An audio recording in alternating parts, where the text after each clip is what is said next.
Friends, if you're looking for real old school laughs, you're in for a treat because we've got them right here. Flip City Magazine. Remember Mad Magazine? Then it went woke?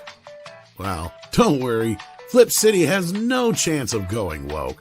That's right. 4 times a year, you'll get an actual printed magazine full of jokes, stories, comics, and more, all about today's pop culture, entertainment, and woke politics. Flip City takes terrible entertainment trends we love to hate with hilarious parodies of Lord of the Rings, Stranger Things, The Walking Dead, Star Trek, Hunters, and more. Trust me when I say there is nothing else like Flip City on the market. So subscribe today. It will be delivered in print, or you can even get it digitally if you're one of those wacky Zoomers. Either way, follow our link and sign up today, and if you put in midnight, you get an extra 10% off. Check out Flip City Magazine today.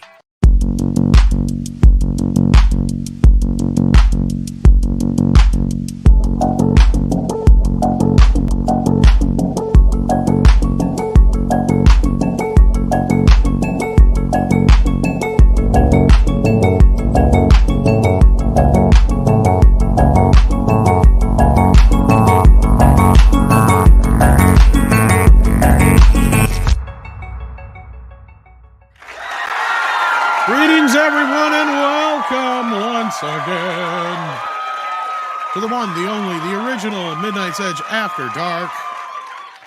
That's right, we've been doing this longer than a lot of the other streams, but hey, we don't brag about it. We just do it. Day in, day out. I've been doing this now for a long, long time. But we've got a pair of Canadians. We got CC Karaoke coming in from the Great White North. How's it going up there in the snow? It's going all right. It snowed a shit ton. Got like 10 feet of snow, and then it's going up to 70 degrees this weekend. So it's been a very short winter. I was gonna say, don't you dare send any of that this way. I have been loving the 70-degree weather down here in Wisconsin, so don't you fucking blow it. But if you lose it this weekend, it's because we took it. Jerk!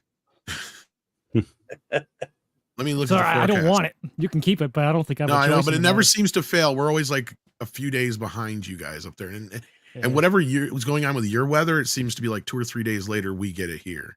It never fails. And no, Lance Corporal, 70 Fahrenheit. I was trying to be. American 70 Fahrenheit. Yeah. 70 Celsius would be on fire, actually. Really dead. Yeah, Michigan is similar, I hear. So yeah, it's great weather. Been enjoying this year. If this is what global warming happens, then bring it on, I guess. I don't know. You know what I'm saying. Mm-hmm. Anyway, somebody who could have rewrote that joke better, Script Doctor. Yes, I'm happy to be here. Yeah, it looks like we're having a short winter with a unusually short daylight saving time. I mean, 4 months. How long? When was the last time it was only over 4 months?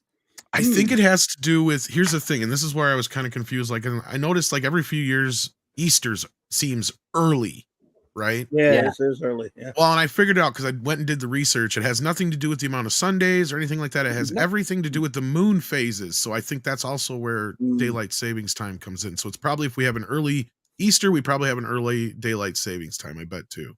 Well, they had all goes by moon phases, yeah. Well, they had to coordinate that with the First World War because that's when daylight savings came into effect because they'd be fighting and then it'd get dark. So that in order to preserve oil, they decided, okay, we'll just set the clocks back so we can fight earlier. And I think that's what they decided was just to tag it with Easter probably because it's around the same time of the year, I'd imagine.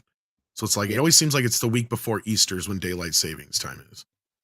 Let's just keep it or 2 weeks before Easter never or whatever it is. Back ever again. Because the actual beginning of spring is until March 21st. And usually that's what it seems like everything happens. But this year, everything seems early. And that's what I found in my research. Somebody knows better, please tell me. But from my understanding, it all, Easter and based on Passover and the Jewish moon calendar. Exactly.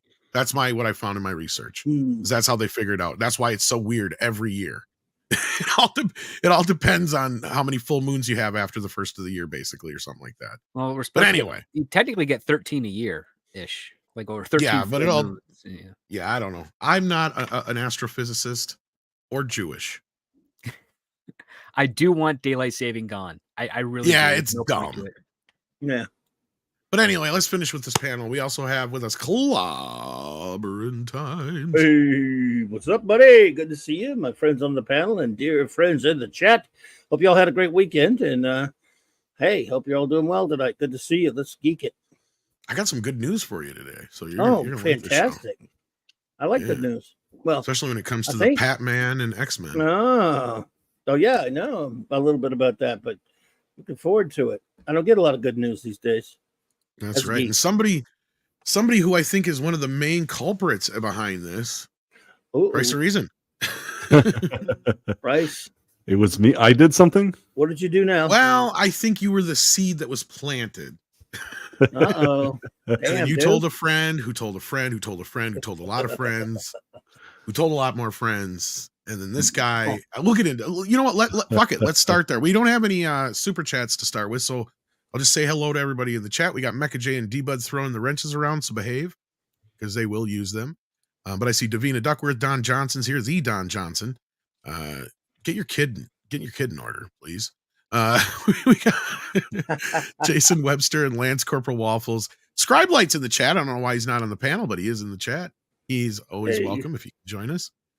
Maybe he's in the main channel thing, yeah. And we got Just Joe. We got Dustin the Wind. I like that. Nick the Greek is here.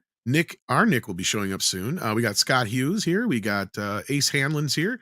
So many great regulars I see already. Night Raven, FKHC 2005, AF Watcher, Emotionally Unstable Amphibian.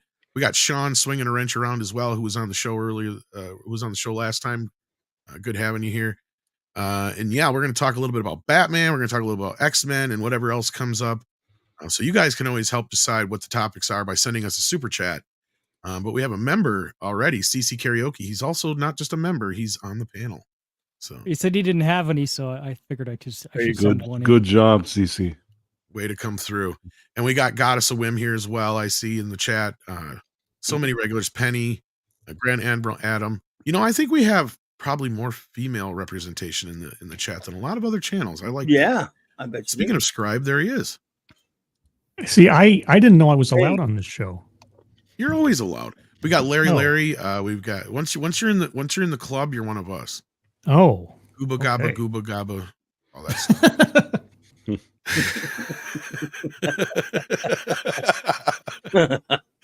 One of us. One of us. I actually saw that movie for the first time last year. Oh yeah, I loved it. Really? It was amazing. It's got midgets in it. Of course, I love it. Yes, the midgets are the main characters too. No, it's a great horror film. Or well, would you call it a horror film? It's kind of more of a. I mean, it does have some horror elements. It's like a documentary. I'm just kidding. Well, I don't know about that. That's right, Bucky Cat midgets. I don't care. I'll call them that because I think it's fun. If we can't call them that, I'll call them fun size. But anyway,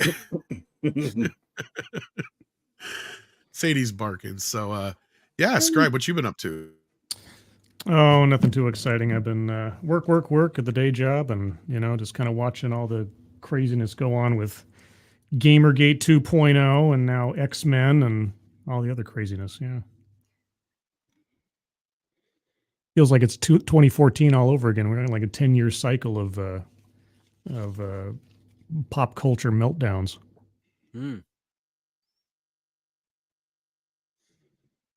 And Tom left us. Sorry about that. Sadie has no idea when I'm broadcasting. She does not care. 10 years is about right for a generational change. Yeah, a little bit. But yeah, let's start with the X-Men talk now that we got most of the audio. Oh, it might help if I just shared this link out, probably, huh? Now that we actually have the audience with us here, I think the Mr. H stream will be joining us before too long. So I know they were just finishing up as I head on out. X-Men showrunner Bo DeMeo has been fired just before the release of the show. Great time. What did he do? Did somebody watch it over there? Well, we're going to talk about that. So here's the story from let's see if I grab the right one. Here we go. Hollywood Reporter. So this isn't just like a rumor or anything or some off the cuff hidden story somewhere that we get to find. No, this is right on the Hollywood Reporter's reporting. Marvel's shocker. X-Men 97 creator Bo DeMeo fired weeks before premiere. In an unusual situation, on the eve of the project's debut, the writer-producer who worked on Moon Knight and Blade will no longer be promoting the show or moving forward with future seasons. Interesting. Wow. According to the report, earlier this month, Bo DeMeo was in the midst of a particular busy time at Marvel Studios. The producer was preparing for the launch of X-Men 97, the Disney Plus series that he created and that is a continuation of the 90s film or show. Sorry. Stop making up words, Tom. My brain does that. If you haven't figured that out yet. DeMeo, Marvel regular, who previously wrote on the live-action series Moon Knight, as well as early drafts of the company's delayed but still upcoming vampire thriller Blade, had completed writing duties on season 2 of X-Men 97, was lining up press and making plans to attend the show's Hollywood premiere on March 13th, when he was even discussing loose ideas for a third season with members of his team. So seemingly this came out of nowhere, it sounds like. It is but weird. early last week, Marvel and DeMeo suddenly parted ways. His company email was deactivated, and cast and crew were informed that he was no longer on the project. DeMeo's Instagram account, once a source for X-Men updates, was deleted. No reason for the firing was given. Marvel had no comment. DeMeo's representatives did not return calls for the comments and emails to the showrunner, yielded no response. It was a surprising turn of events on the eve of the show's March 20th debut. Splitting with writers is a normal part of business for Marvel or any studio. However, it is unusual for a top creative on a Marvel project to miss the premiere or cancel plans last minute, even if they've been shuffled to the side. Most Marvel premieres feature multiple screenwriters walking the red carpet, some of whom had been rewritten by other writers also walking the carpet. Marvel announced DeMeo's hiring back in 2021. The move was met with some level of excitement as a scribe brought his identity as a gay black man to the project. I did what? And made it a point in talking to the press about how growing up as an adopted son to white parents with a Korean sister in South made X-Men characters and their struggles for acceptance of society feel personal to him. Wow. Okay, right here. Whoa. Sure. Motherfucker. I hate my computer. Yeah, that's why I got hired. That's why he got hired? Son of a bitch. It's the wrong reason to get hired. I think that's also why he got fired. I don't know. My computer's going ape shit. Wait, he was fired for being too DEI? What? I'll tell you why here in a moment. Price, do you have that clip ready that I asked you? Yeah, yes, I have it. I'm going to share it right now. Okay, now if you guys remember, it was on this show via Price's video that we showed this clip not too long ago, and I think I'm not going to try and say we did it, but I have a feeling that we may have started the snowball effect. I think you may be right. Let me click play. Whoops, I hit the wrong thing here. I think, and then now you're probably got off the phone screen, cried, ran around, and then just came up with a pitched it to Kevin Feige, and him and Brad could not have been more just supportive and also just encouraging to make sure that we got it right. I think one of my favorite parts was they were truly interested in what my experience as a Black gay man was and how it was going to inform the story we were telling. And that to them was that is how we're going to make this authentic, because really what you're talking about with X-Men is all of us, I don't care what your religion, your nationality, your sex, your gender, you walked into a room. That's the main. I think I can continue it if you want, but I think that's enough right there, because I showed that video to on Yellow Flash and a few other places, and that's kind of what I was getting at earlier. Is I think that set up a snowball effect, because that first trailer that dropped of X-Men, it was pretty well received. It was getting a lot of hot buzz and all that stuff. And then all of a sudden, a few of us started reporting on the Empire magazine write up. We started noticing the throwing in there of everything's about a relationship and Morph is bi, right? I wonder whose rooms they all were sitting in when they filmed that, pretending that was their own backgrounds. Sorry, go ahead. I have no idea. Sorry. But go ahead, Bryce. I was saying it was first shown here on Midnight's Edge After Dark. This was like I think that you're right. We started this here and then it went to other places, but we were probably, I don't know if to say the first ones, but we certainly seemed like the first ones to talk about it. Well, and like I said, I think with me kind of sharing it out there with people like Yellow Flash on the Flashcast and other places, started getting the ball rolling. Other people picked up on this, and they realized that, wait a minute, we're being sold something that isn't, right? And then people started, and especially Flash, started noticing like the change in the models for the characters and such. You know, a lot of it was minor stuff, but yeah. You think it was him revealing how the sausage is made that made this all happen? I think even though this is what they hired him for, they knew that this is what he was going to go out and say in the press. Yeah. And the show is probably shit. Yeah. And they know that this show is going to be shit, but they can't do anything about it now. It's too late. It's already done. But what they can do is replace him for season 2 and 3. Season 2 is written. There won't be a season 3. That's the problem. Yeah, well, season you one have to rewrite season 2, and voiced, then you still have season 1. I was going to jump to the script. Is being voiced right now because he already wrote it. They have to do this a couple years in advance. He was just talking about season 3, which means that he was signed to a 3-year contract, and then they just terminated him this week. Which and if they're only in the voicing phase, I wouldn't be surprised if season 2 gets a complete rework. I think it's going to get good. Probably. So why not just reduce his resume in? why not just reduce his role in the background and make such a dramatic move like this right before the premiere? Normally it would be that way, but I think Scribe, and that's where I'm curious what you guys think of that, and that's where my speculation comes in here is I think they saw this as this is basically putting out a fire that they started. Right. But we also have Nick joining us as well. Hey, Nick. Hey, dudes, what's going on? You're probably right, Tom. Here. Yeah, Tom, I think you're right. That's exactly what it is. This is situation. This is one of those. The house is already burned down, but they're gonna fire the whoever built it. No, they're gonna point a finger to the arsonist and say, "We caught him. He's gone." Got him. That's it. That's exactly it. Yeah, even though they asked him, and this is exactly what they wanted him to do. Yeah. But yeah, so Script, let's ask you, and then we'll ask everybody else here what you think. Yeah, go ahead. I was gonna say you are talking about a company that.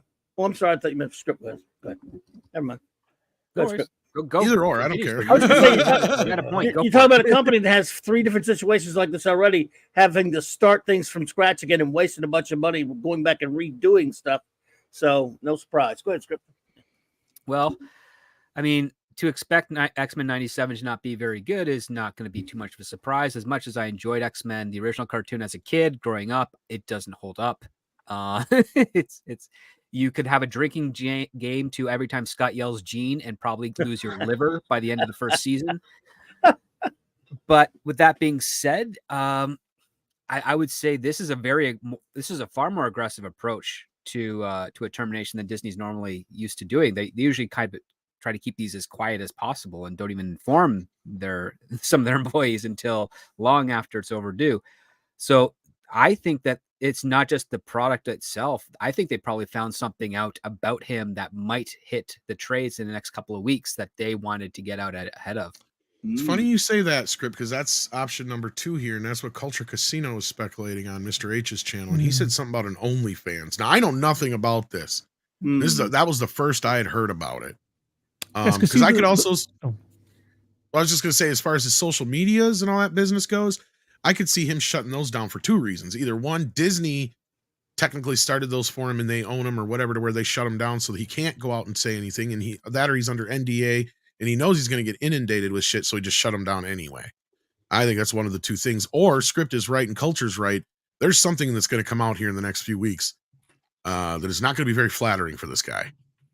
Well, I was just going to say that if him spilling the beans, so to speak, on the, let's say, progressive elements of the new show was the catalyst for this. Well, he was talking about Morph being non-binary back in 2022. So this isn't exactly a news flash of what was going to be in this thing. It just kind of came up. So it feels like with the suddenness of this, the timing of it, maybe he said something off base or outside the lines, but this feels like something more emergency, like they just discovered something or he just did something. I don't know. If it's not like the OnlyFans thing or something like that Script's alluding to, the only thing I can see is that they're just trying to clean house. Because like you said, back in 2021, 22, when they first announced this thing, they wanted him to go out there and say, I'm a gay black man who was adopted by a white family. I got an Asian sister, all this shit. They wanted him to do that shit.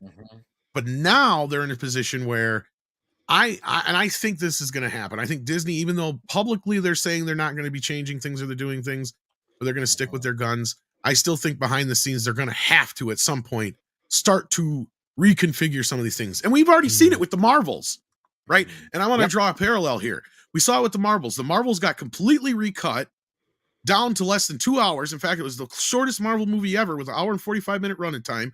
Nia DaCosta was nowhere to be seen anywhere near the premiere, anywhere doing any kind of press, anywhere doing anything for Disney, because they probably didn't, want to chance her coming out and saying, well, I had all this other shit in the movie they cut out. Because what has been happening to them lately? Every time they put something out, they're like, oh yeah, there was this and that and the other in it. You already had Tessa Thompson and the other one's already blowing the fucking news that they had the lesbian shit in there. So they couldn't hide that anymore. Like, they're subtly trying to hide this stuff, but it still gets out of proportion and blown up. So I wonder if that's what they were doing. This is like a save face moment. They know the show's going to suck. It could be something else, but to me, it feels like this is timed perfectly, just like the Marvels thing, where she was already out of the picture just before the premiere of the film, so they didn't have to deal with the director. And this is kind of the similar thing. Even though he's not the director, he's the showrunner, which is de facto the same fucking thing as a movie, basically. Yeah, pretty much. He has most of the creative power when it comes to the show itself, especially in a cartoon.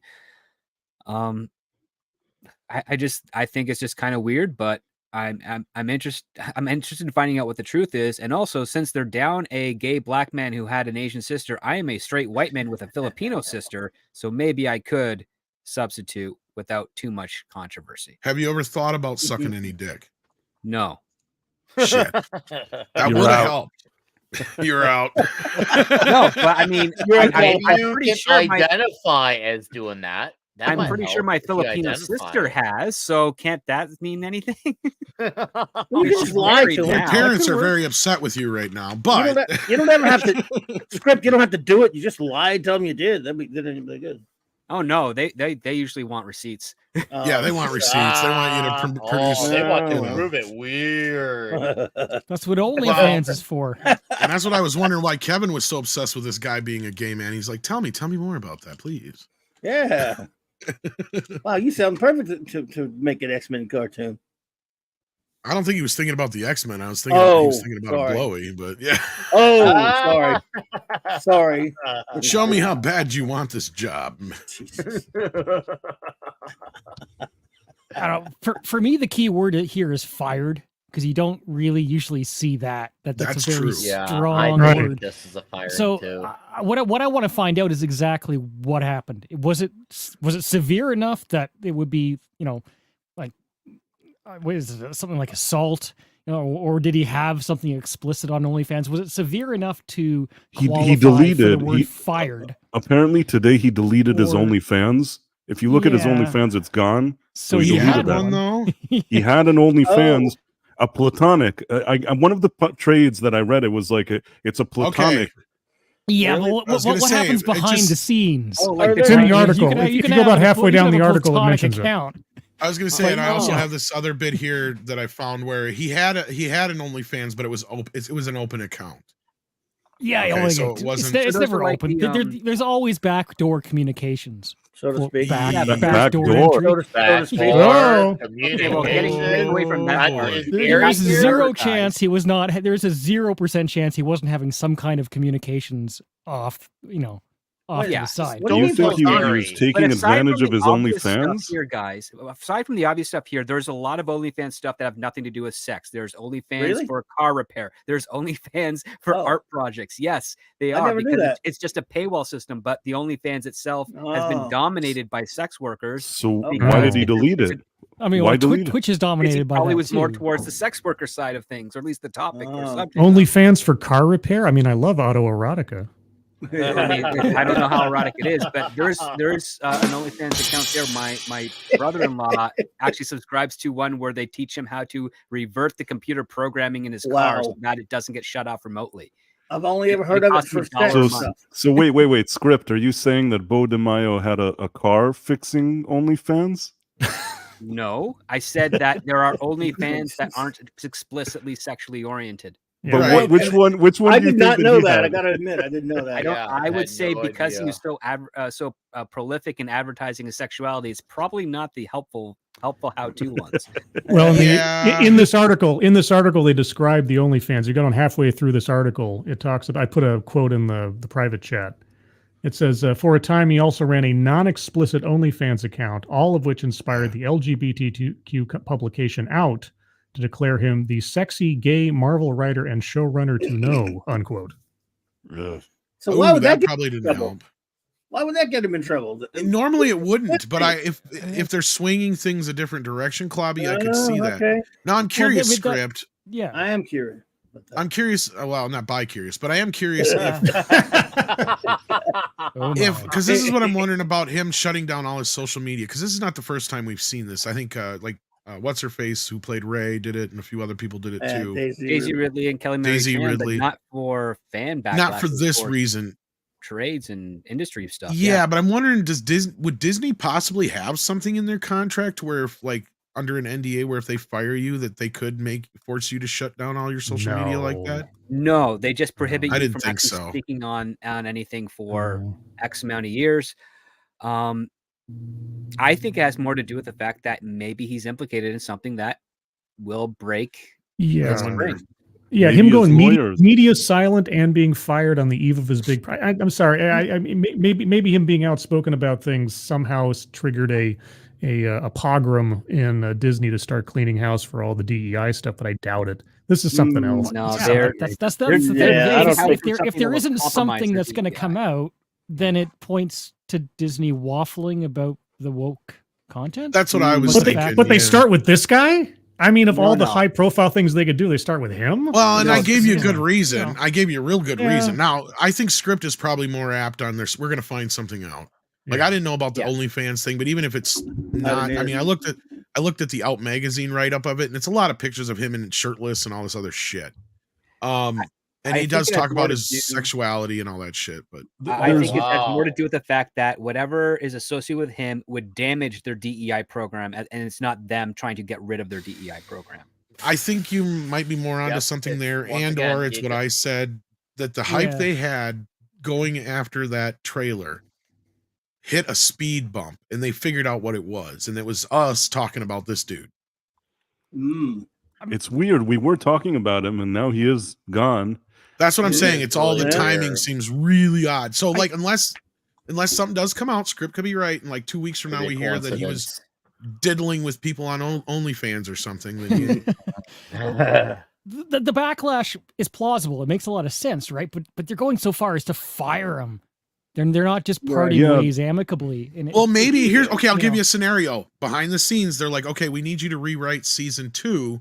We need you to kind of veer away from all this, transsexual, bisexualness of the story. And he's like, no, I'm not going to do that. Then they'd part for creative reasons or differences. That's exactly it. So you're right. It does. It doesn't. If they fired him for being out, here's the other thing you got to consider on the flip side of it. They did fire him for some reason of being outspoken about this, that, or the other. If it was for sort of an anti-DEI cleansing or something, that opens him up, or I should say opens the company up for a lawsuit of discrimination, like a wrongful termination. Termination with cause type of thing, yeah. Yeah, because of his sexuality, because of anything else. That's true. You got to have a good reason to fire a gay black. Yeah, they'd have to have a really good reason to do this. Like I say, I'm not going to keep broken. Unless he was lying about his homosexuality. I doubt that. Well, that's the thing. Here's the thing, and I hate even speculating on something that could have been bad enough for Disney to go to this extent, right? Like that's the thing. Right. Because I don't even want to speculate. We're talking like probably the guy who did Elmo, Kevin Clash level or worse, right? For them to be able to go. That's where I'm at. Like I'm like, because if he's talking to other gay people or whatever, and even if he's being sexual, as long as they're adults, I don't see where Disney would have an issue. You guys are right. Yeah. Something else comes in the way here. Something else. That's where I'm not so sure. It's got to be something either corporate or something involved somewhere else that he did to piss somebody else off, or they're cleansing it somehow. Yeah. Or they're just they paid him off to shut him up or whatever. I don't know. There are other options. Got rid of it because of the family guidelines within what they advertise. Maybe they said the OnlyFans has a stigma of primarily pornographic content, and we at Disney feel that crosses the line. I know it's ironic to say that for Disney, for given some of the subject matters they kind of inject in their stuff, but again, they're hypocritical. It's big studio Hollywood. That's what they do. They probably said that when they discovered this information that drew a line. It's part of their morality clause, and they decided to fire him. That's what I was wondering. Something along those lines. I have a final theory. He was Victoria Alonso'd. Well, that kind of goes along with what I was saying. Yes, it's a combination of all of our theories together. Basically, they think that this X-Men is going to make a big splash. Then we start showing the clip here, like you said, you show it to other people, Yellow Flash, etc. Big snowball, all the different, independent publications. Suddenly online, the tide is shifting. Nobody's excited about this. Everybody's annoyed. Already not good. So they're thinking to themselves, this guy isn't good for us. It's maybe a few years ago when we wanted all this woke stuff, it was good, but now he's not. Like, maybe we should be careful now. And this guy, meanwhile, maybe he's like Victoria Alonso. The success went to his head. He's telling them, Kevin Feige, I got plans for season 3. There will be like 7 non-binary people, doing stuff together. And Kevin Feige at this point is just like, we may have a change in plan and whatever. And maybe the guy gains confidence and he's like, no, I'm going to tell everybody. I don't know what. He somehow gives the impression that he's going to go on the red carpet and start talking about his plans for season 3. Maybe at this point they start looking at the clauses. They see he has an OnlyFans and they're just like, this is it. This is our way of getting rid of him. It's a thought. It's at least something. I don't know. I don't know if it's the one, but it's possible. Plausible. Yeah, we definitely can't rule it out. Who knows? It really is very interesting that this happened to this guy, because this is the type of guy who should have been before bulletproof. It is. It is very last minute. Yeah, it feels almost. It almost feels like foreign language and very current year Disney to do it, because this feels like these types of people are the ones who are supposed to be the untouchable ones, that they, like the Ezra Millers of the world, that they can do no wrong, and in their eyes, of course, and they are just gonna be there and failing upwards. And now here we have this guy right before a season starts, and this is what happens. He had to have done something really substantial. Well, it reminds me of when Taika Waititi had those photographs taken, and he was having a group session on his balcony and stuff like that. We know he's into that, but he went on. He did Thor 4 and all that. He's still around. Well, if this guy was having a consensual kind of low level encounter and that was the story, I think they'd be more likely to celebrate it, because he's in the community. Wouldn't that be their headlines for cloud chasing points? They find a way to say that it's and things like that make me wonder. And then Script, brought up in the background and has said it a few times here. And it's the only thing that really kind of makes me scratch my head is the whole him deleting of all his socials. Yep. Unless it's just a thing where he was just unless it was the OnlyFans that was the catalyst for this whole thing to begin with. So look at the James Gunn situation. Those jokes were out there for years. Nobody said shit. It wasn't until people dug him up, and then Disney quickly reacted through Alan Horn and fired him, and then they rehired him. But and that's where I'm not so sure about this situation. It's really strange, because you're like, who cleans their entire social media history? Exactly. There's so much going into this, so I'm just like, this is strange, but at the same time, he had to have done, like I said, something really bad. And we're talking almost on a level of illegality, if that's even a word. Illegality. Illegality, yeah. Sorry. Of, like I said, on the level of we're getting to, some really salacious shit here that I don't even want to put out there, because then I don't want to be accused of saying that he did this or did that, right? Because it could be something completely unrelated. I agree kind of more with it's a Victoria Alonso thing, maybe, in that they see this guy as a problem. And they got to get away from him because and here's my solution, or my way I can believe that, is that Kevin Feige didn't watch this show until last night. I don't think he saw it. And he finally saw it and he's like, fuck. Wow. What are we going to do? This thing's a mess. You mean like he We did with gave this kid how much money to make this shit? And he's so used to being able to go, well, here, throw some money at it and fix it. Well, guess what? This is a completely animated show from top to bottom, 10 episodes. You can't reshoot it. You can't reshoot it. You can't do shit. You could do some re-editing in here and there, but that's about all you can really do at this point, or it's going to cost you a fortune to reanimate all this shit. Yep. You know, when they recast you get all the voice actors back and then put them in new roles, that wasn't a red flag maybe to somebody? That this was probably not going to go well? Felt like it was a bait and switch because I thought, and that's the thing is I never knew that the other actors were playing other parts until it got closer to this thing being released. And I think most other people assume the same damn thing too, is that everybody who's still alive was going to still play their parts. Yeah, I mean, I didn't know any better until I found out. But I mean, like a guy like Kevin Feige should know. He should care. Now he hasn't cared. Obviously, we know that. But I mean, I think this whole thing was fucked up from the start. Yeah. That should be your first indication that the show's not going to turn out well. Yeah, this is definitely a very good identification. That show is going to be a huge bomb. Seriously, this show is good. I can already see the EFAPs. I can already see all the drinkers videos. Hopefully Mahler does something on this, like not just obviously outside EFAP, but a long form video. I think we're gonna see a bomb unlike any that we have seen before. And it's Marvel's Masters of the Universe, is what it is. Yeah, it's gonna be one of those things. Pretty much. Unfortunately, it's going to be definitely hurtful for people who are attached to the X-Men, because I know we have a lot of X-Men fans within our sphere, and even outside of our sphere, the X-Men is still one of the most iconic groups in all, not just Marvel, but in superhero comic book history. So this is it's going to be a bitter pill for some to swallow, and I do think it's going to have some. I'm glad you mentioned. Was it Scribe who mentioned the He-Man comparison? Yeah, that is a good comparison. I think I think you may have hit the nail on the head with that. I think this is going to be on the He-Man level polarizing.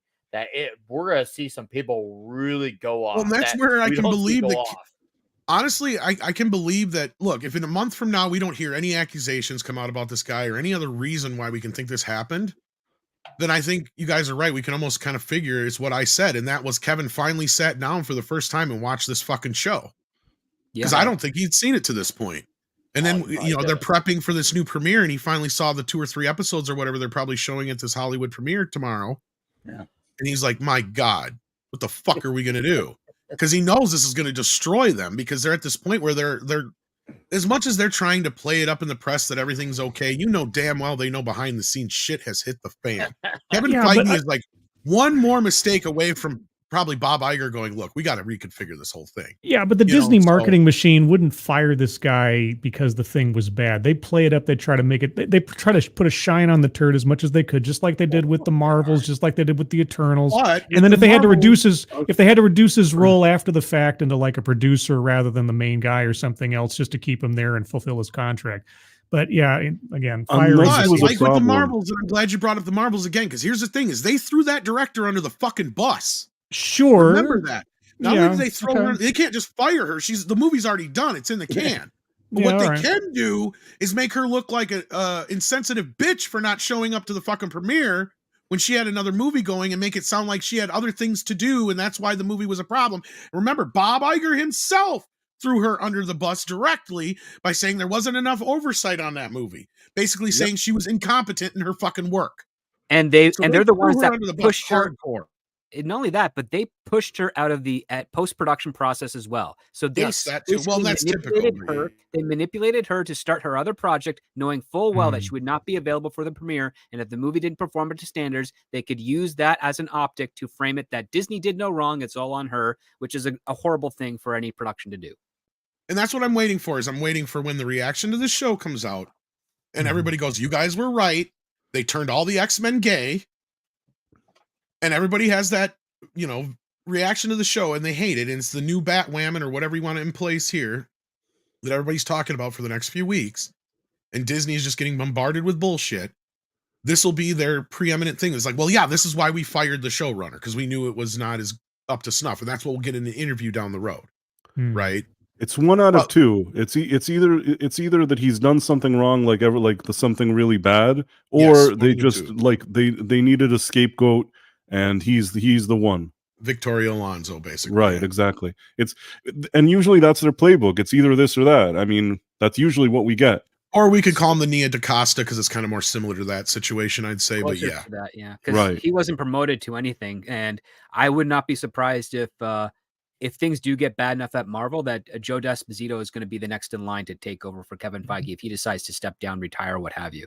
I think that's on point, probably. Or it'll be a woman. So it'll be him, or it'll be a woman. Oh yeah, I could see that. Because I think that's what they were getting Victoria Alonso ready for. But I thought they were too. Yeah. I mean, that's your tit for tat right there. It's basically like, okay, we'll invent a new position for her, which still to this day has yet to be filled, and we'll set her up for this to kind of ease her in to take over. But if things do hit the fan and we realize that, oh man, everything we've done has gone off, well, at least we can get rid of her. I mean, they could try to force a Marvel female exec in there, but they would be so new, so green, so doubtful for the job. It just wouldn't hold muster. What they'd probably do is they'd hire, if anything, they would hire a female producer. They'd hire her this year, and they'd start prepping her. Just in the same way that Carrie Beck over at Star Wars has been getting a little bit more publicity over the last few months, because she is the principal producer on The Mandalorian and all the Disney Plus shows that are technically the only thing successful that Disney has put out since technically The Force Awakens.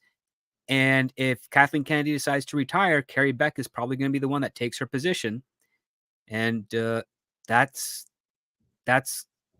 most likely going to be the formula. They have to prime the position before they do it. And right now, as it stands, if Feige leaves this year or next year, which I don't think he will, but if he does leave, it's going to be Joe D'Esposito coming in to pick up the reins. Because again, he's a founding member of Marvel Studios. And I think whatever Kevin's got left on his contract is what he'll. I know he's getting close to, because he's talked about doing other projects and other things. Yep. But he bought a house in Bel Air for $52 million. I think that I think that even if he gets up now and just doesn't do this anymore, you really have nothing to worry about it. Yeah. He could just basically be Brian Grazer for the rest of his life. Now that's the thing. He doesn't have to do anything. And doesn't have to do anything. What I mean. He just has to sit there and attach himself to a Ron Howard or somebody like that and just keep pumping out movies. And it doesn't even have to be superhero fare, right? I have a feeling that what Kevin Feige, I almost said Kevin Smith, what Kevin Feige does next is going to be completely unrelated to superheroes. It might not even be sci-fi related. I wouldn't be surprised if he does something that's like some Color Purple type movie. He might do a comedy, since he's got an affinity or something like a comedy. There you go. Yeah. That he brings in for Marvel writers. Yeah. I think that's what he'll do after he retires from Marvel. Is he'll just start producing, like Brian Grazer does, mostly Ron Howard movies and other little projects that he likes, and sometimes lean into some bigger stuff. He might produce like a Casper or some one of those kind of things down the road. I predict he'll start a new company called Funny Bone Feige Productions. And hire only female directors. Maybe. But he'll be doing a bunch of comedy stuff. I think it will be. And he'll probably co-finance a Rick and Morty feature film or something. Oh shit, you're not wrong, probably. There you go. Wow. I still think he's got it in him. He wants to make a Star Wars movie, but we'll see. He should have stepped down after Endgame. It would have been the perfect exit if he would have stepped down after Endgame. Yeah. Yeah. No, he could have pieced out on top. Yeah, he would have walked away with the illusion firmly in place. Yes. Then he could have blamed it all on Victoria after that. I knew I shouldn't have left it to her. Yeah, then he comes back and does an Iger repeat. Yes. Right. Victoria could have been his Chapek. But I wanted to give a chance for like Klobby. I know you had a few thoughts earlier, didn't get to really finish all of. And no, it's no big deal. So if either one of you two want to chime in real quick before we move on. It was, I'd just say that I pretty much agree with everyone said. I think script is on to something that is probably more to it, because but it could be the OnlyFans thing, only in the sense that, I mean, I did not know until just now. I've heard about that. I know about the site, of course, like everybody else does. I've always thought it was to do with porn or softcore porn or whatever, pictures of girls. That's what I always thought it meant. So, and I guess in this case, in other words, a sex site. I did not know it was used for anything else, and I think the public perception doesn't know that either. Correct. So maybe that could be. I don't know. I mean, maybe it's just me, but I never knew that. So maybe they think that just looks bad, and it could be one of them. But these degenerates, I don't know. I just think it needs to be more than that may or may not come out, unless it is something simple like they realize they're trying to get out in front of it. You've all said everything's been said here. I'm just saying, reiterating that my agreement that it could be something as simple as they're finally they're all coming out and going, "Oh wow, this is bad." They're taking a look at it, or you know what, Bob Iger might be a real closet X-Men fan. Huge, and he loves that show, but he doesn't tell anybody, and because he didn't want to know about it. He's embarrassed. And then Clobby, not to interrupt you, but it would make a lot more sense of why he spent $71 billion to get blocked. So in order for Bob Iger to make the move to fire this guy, he literally had to come out of the closet to do that. Right. And he loves that cartoon. It's one of his favorites, even though he was not even a child when it came out. He was still old even then, but it's his bag. And he said, "Man, I'm going to let them make it. They're going to do a great job, and I can't wait. I can't wait to watch it. Now it's one day before it comes out. I get to watch it early before everybody else." And he was sitting in this big, gigantic theater that he has in his house with his popcorn and said, "Man, he can't wait." Then he watches this crap, and he said, "Holy shit! Fire somebody, anybody."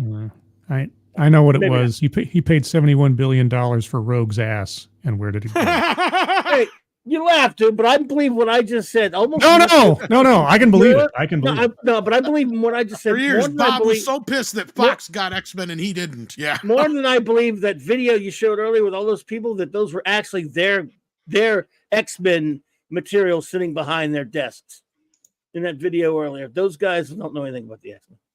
I don't know. I'm kidding about that. I'm sure there's. What? I think the two older people in that video that Price showed us, we almost got an interview with them at one point. One of them was that Larry Houston? I think it's the one guy and his wife, who used to work on the show. The older gentleman, Larry Houston, who used to do the show, but he's not obviously was not in charge of this, because Larry loves. They basically keep the Bible or whatever that is, because I know somebody who knows them or whatever it was, and anyway. Right, but he wasn't in charge. He was just there for window dressing. So anyway, I agree with everyone pretty much what's going on here. We don't know yet. Will we ever know is probably just a bigger question. And if we ever get a reason, how do we know if it's the truth? I mean, nowadays these people lie so much, it's hard to figure out what is and isn't true. There's so much reading between the lines that we have to do because of the amount of corporate speak that they do, that they accuse us of doing. But yet we're as straightforward as it gets in plain English. Yeah, who knows why this happened? I am curious, but if we don't really hear anything for a while, it's gonna make me think it must have been honestly something truly uneventful. And for all we know, it may have been. But either way, X-Men 97 sounds like it's gonna be DOA. I hope to see a lot of funny videos making fun of it when it comes out. And it drops tomorrow, isn't that right? I thought it was next week. I thought it was tomorrow next week. I mean, I don't know. Shows you how much I've been paying said tomorrow. I don't know. Well, the premiere is on the 13th. The Hollywood premiere. It actually premieres on Disney Plus on the 20th. Yeah, so it's a week from tomorrow. It comes out. All right. Okay, that's what I was saying. Is maybe Kevin Feige just finally saw it for the first time because they got the premiere tomorrow, and I think they're showing either the first episode or the first few episodes or whatever. They're not showing all 10 of them at the Hollywood thing. I'm sure they're not I got you. So next week. And I don't even know if they're dropping all of them at once or if they're just dropping them week by week or what. Does anybody know that offhand? I think the first two, and then they're going to start week by week. That's what I was thinking. So probably they're only showing the first two episodes at the premiere would be my guess. So yeah, it is supposed to be the first two. That I did get wind of. I know that better than I know the release date. Go figure. But Bob has them all, and he really got upset, and because he loves the X-Men cartoon. It's his favorite thing in life.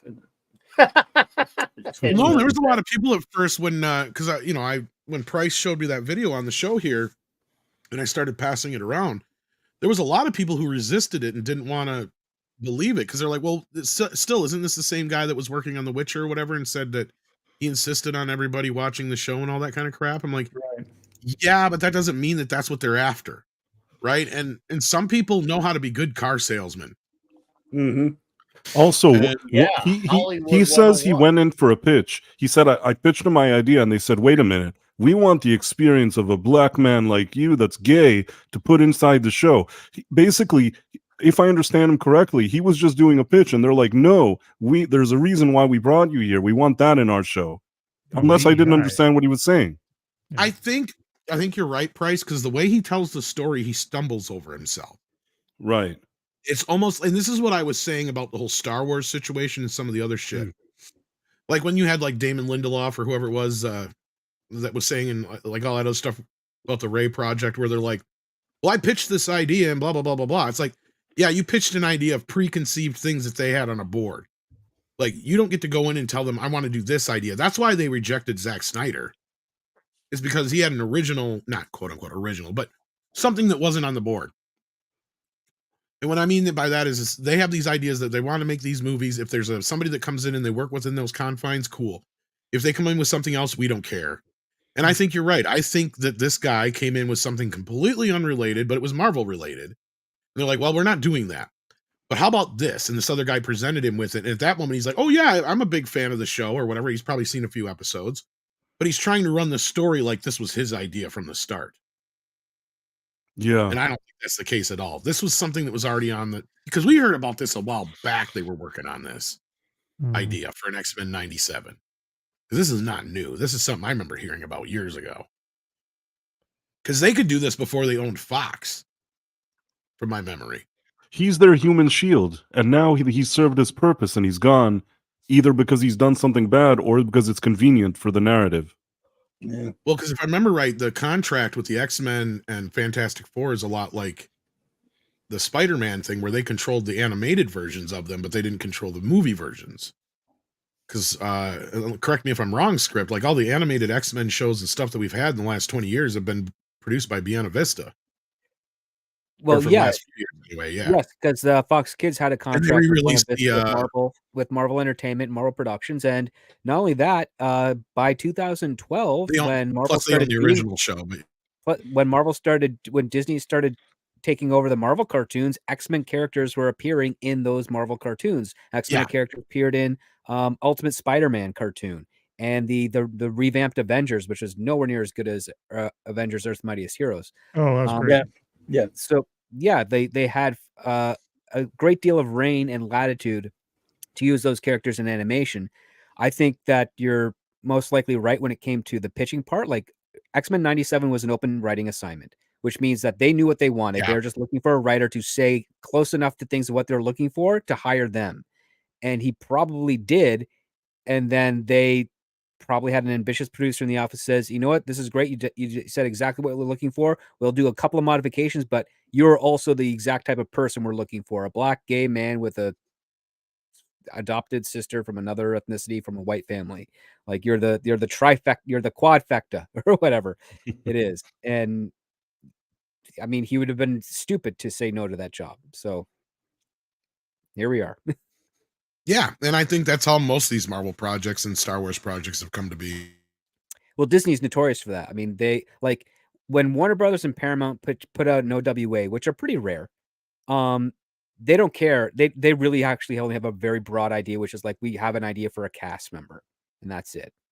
And then you can go in and pitch them anything, and if it's good enough, they will hire you for it.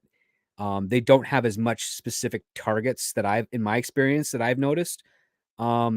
When it comes to those aspects with Disney, they have 80% of what they want to do already in the bag. They're just looking for someone to hit it out of the park in that regards.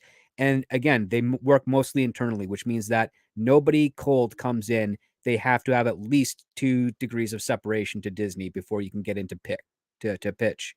And you've had to have worked on them with a project that they've done on in some capacity within the last 5 years. Like that's kind of how they are. They're really strict. They're very much in-house. They don't like taking people, quote unquote, off the street, so to speak.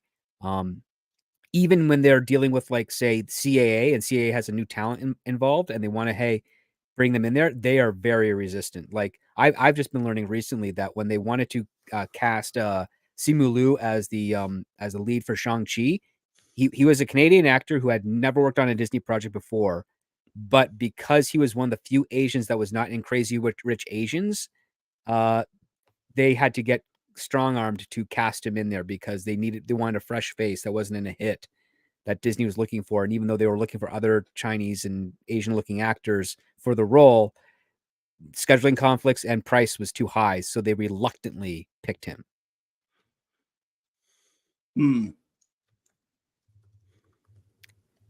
And I think you might be right. That's just the way they operate. Within a month, we'll know for sure what happened. I think. I don't want to put a timetable on it, but I agree with you. It could be a few months. However, the way this happened, I'm ready to talk about the worst Batman movie ever. Hopefully, let's get into that after we get some super chats here, because now that we actually have the crowd here, and I know that's what they're really waiting for. Yeah. But yeah, no, I mean, here's the thing with this happening right before the premiere. I think that you guys are right. If we don't get any news the week, like within this next week, actually, I would think we're less likely as time goes on, because they're going to try to, if somebody's coming after this guy and they've got something on him, they're going to, like, look at the Jonathan Majors situation. They stuck with him till the very end. Yeah. Public. Yeah, that's true. And this is where I think script might have a point. That there might be something coming out, because the way they dumped this guy, they use the term fired. They're not commenting on anything, but they're not denying anything. Something might be coming out. Yeah, the socials are gone. That's the thing that also makes me go, huh. So we'll see here in the next week. And Disney looks like a sieve anyway. Well, my point is that the whole Jonathan Majors thing came down right at the same time as the Ant-Man business. So the lawyers know how to time this shit to get the most headlines. Believe you me, dropping this 2-3 weeks ago would not got the same headlines the same week that the X-Men show drops on Disney Plus. Yeah. Because if you got X-Men in the title and X-Men, it's all going to bring up the DeMeo shit in Google searches, basically. All I'll say is check LAX, check the airports in San Diego, just check them all and see if this showrunner shows up for a flight out of the country. Oh, shit. Well, let's see what you guys are saying. Jason Webster sends in 5 Australian dollar dues. Says a good look for Disney Marvel in the series. Well, no. I keep shaking my head. What is going on over there? Well, we can only speculate, but yeah. Then he also points out that the Disney apocalypse continues. Yes, thank you for the $2, Jason. And he has another $5 Australian. So that's 3 right off the top. Thank you, Jason Webster. Sends it 5 again and says Disney needs to clean house and correct on a massive scale. Yeah. I mean, I would like to hope that that's what we're kind of looking at here is the beginnings of a house cleaning, but I don't think so.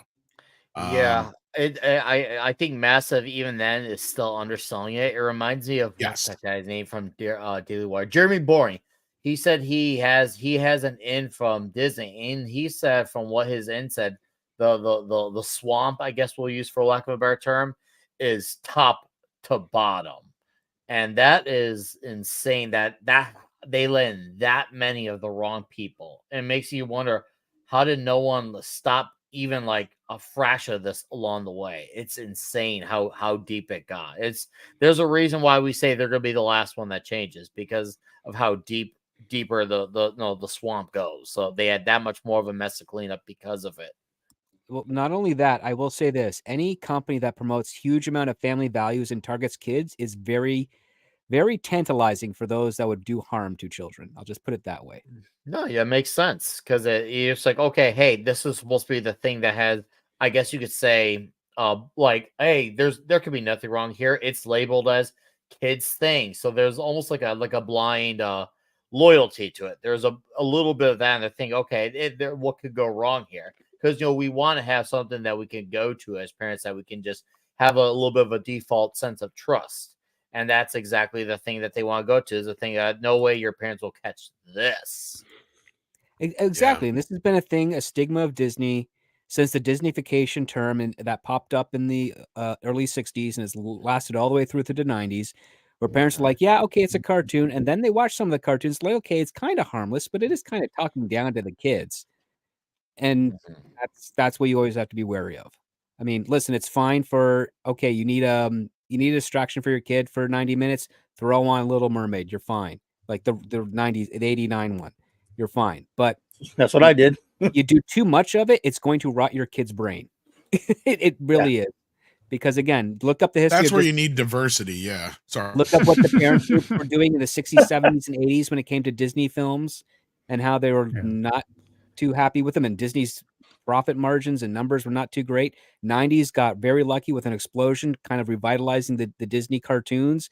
You have the Hollywood Pictures and Touchstone that allowed them to diversify their products without damaging the principal Disney brand, which kept them afloat. You had Pixar knocking out of the park and being very lucky that Disney distributed their works, and then they eventually purchased Pixar, but they were their independent owned company. There was even a time in the 90s where people thought Pixar was going to buy Disney because Disney was struggling so much. Well, yeah, and I remind people that even though they like to give Little Mermaid credit for saving Disney, that's not really the movie that saved Disney. The movie that kept Disney afloat was Who Framed Roger Rabbit. Yeah. People forget that. That movie was fucking huge. And it came out under the Touchstone banner, and it came out at a time when those kind of movies were tanking at the box office, and it reminded people how much they loved animation. And the year later, their next release was The Little Mermaid. So it was like set up perfectly. Because before that, it was Oliver and Company, and Oliver and Company tanked. And they tried everything they could. They were trying the Pixar thing before Pixar. Yep. What I mean was they got a bunch of big name actors to come in and do voices. They had Billy Joel and everybody else on the fucking soundtrack. Bette Midler, every big person you could think of in the late 80s was on that soundtrack and in the movie. And it still didn't work. Now, the movie's still good. We grew up with it. We like it. But sorry to say, that and The Mouse Detective and stuff like that in the 80s that came out from Disney tanked at the box office. Didn't make any money. Fucking Don Bluth was making Disney eat its lunch. Yep. Right? Like he was dropping shit left and right that was making all sorts of money, like All Dogs Go to Heaven and Secret of Nim and Land Before Time was the big one. Holy shit. Oh, dude. Did he really timeless screw movie Disney with that one? Timeless movie. Land Before Time is incredible. There's like 7 sequels to that too, wasn't More there? than that, I think there's like 13 now scripted. I'm not even exaggerating. Wow. I'm not exaggerating. There's like 13 of them. Yes. I watched at the time that came out. Yeah, the time Not that came bad. out, that was they kicked the shit out of Disney with that movie. Oh, they were mollywopping them. Oh, and American Tail. I forgot about that one too. Right. Oh, yeah. Fifo one. Fifo So all throughout the Steel. 80s, all the big 80s animated films were Don Bluth films. So there you go. Yeah. Yep. Then you also had the secondary market with stuff like the Care Bears and stuff that was also coming after Disney. People forget about you had a lot of the television stuff that was, He-Man and Transformers and G.I. Joe. It's like Disney had competition. Well, Warner Brothers animation was huge in the late 80s and all the way through the 90s. It dominated. You couldn't compete with them on their TV side. Oh, definitely on the TV side. No, and it wasn't until Disney Afternoons came in the picture. And that started with Gummy Bears and DuckTales and all that stuff and Rescue Rangers, yeah. Oh, yeah, and Darkwing Duck. And those things. Darkwing Duck only got one season. Exactly. Like it struggled. It was killed by Warner Brothers cartoons. And it was a good show. Arguably the best one they did. Yeah. I mean, it was agree with basically that. the Batman and Phantom in Disney, but still it worked. I thought it was I thought good. Tailspin was better personally. Tailspin was all right. But me personally, I think again, we're just talking personal preferences. I just thought that Darkwing Duck had the better, but I fell out a little bit before Gargoyles, and a lot of people like Gargoyles. Gargoyles also good. borrowed a lot from That was Batman, fun the animated show. series, I Oh, think. of course, but it was still Or- good. I enjoyed And it. it half the Star Trek cast in it too. Plus Ed Asner. Yeah. I'm saying if And it wasn't for yeah. Batman, I don't think that show would have ever made it to Disney. Like, that's not a Disney thing at all. Oh, no, it's very off-brand for Disney. That's the thing. Oh yeah, when the first episode was about one of the characters getting shot, I mean, it was like, what? I remember watching that as a kid, and going like, really? It was crazy. Let's get dangerous. Get dangerous and smash that like button, fuckers. Yeah. I remember as a kid when Pocahontas came out, part of their big marketing push was somebody's going to die in this movie, And that was also like, as a kid, it was also the first red flag because it's like, oh, they're getting dark and they're getting gritty with this. They're going, and I love gargoyles, but that was the first time I was looking at the advertising and I was like, this isn't quite what I've seen before from Disney. And it's not that I didn't like Pocahontas, but that they made this huge effort to say that somebody's going to die and it's a big deal. We've never done this before. Well, they did it in Lion King, but and then it was somebody kind of inconsequential, and it was a real letdown. And I love the Hunchback of Notre Dame too, but it was like that was really kind of the beginning of. Well, that was a downfall of the Renaissance, absolutely. That was. Do you remember the controversy for Tarzan from that one part of the trailer where Tarzan is looking under Jane's skirt and she kicks him away, and parents just had a fit. Oh, Tarzan had all sorts of controversy between the toy and everything else. The toy that was jerking off. Sergeant Point Blank, thank you again for the $2 super chat. Remember to hit that like button, kids. That does help us here at the channel. Jason Webster sends in another 10 Australian dollary dues. Holy crap. Due to recent failure of our films, theme parks, and Disney Plus, the song It's a Small World in the Small World attraction Fantasyland has been changed to Ours is a Shit World. Have a good day. It should be It's a Small World because we can't afford anymore. And not to be outdone, B. Mart sends in $20. This is off topic. Was the last 20 minutes of Dune 2 epic, or am I being played by your friend? Yes. Both. It's epic, but it's also an epic letdown. And it's all because of a certain character and the way they have compressed things into a time period that doesn't work compared to the book. Because the book actually covers like 3 to 4 years of time.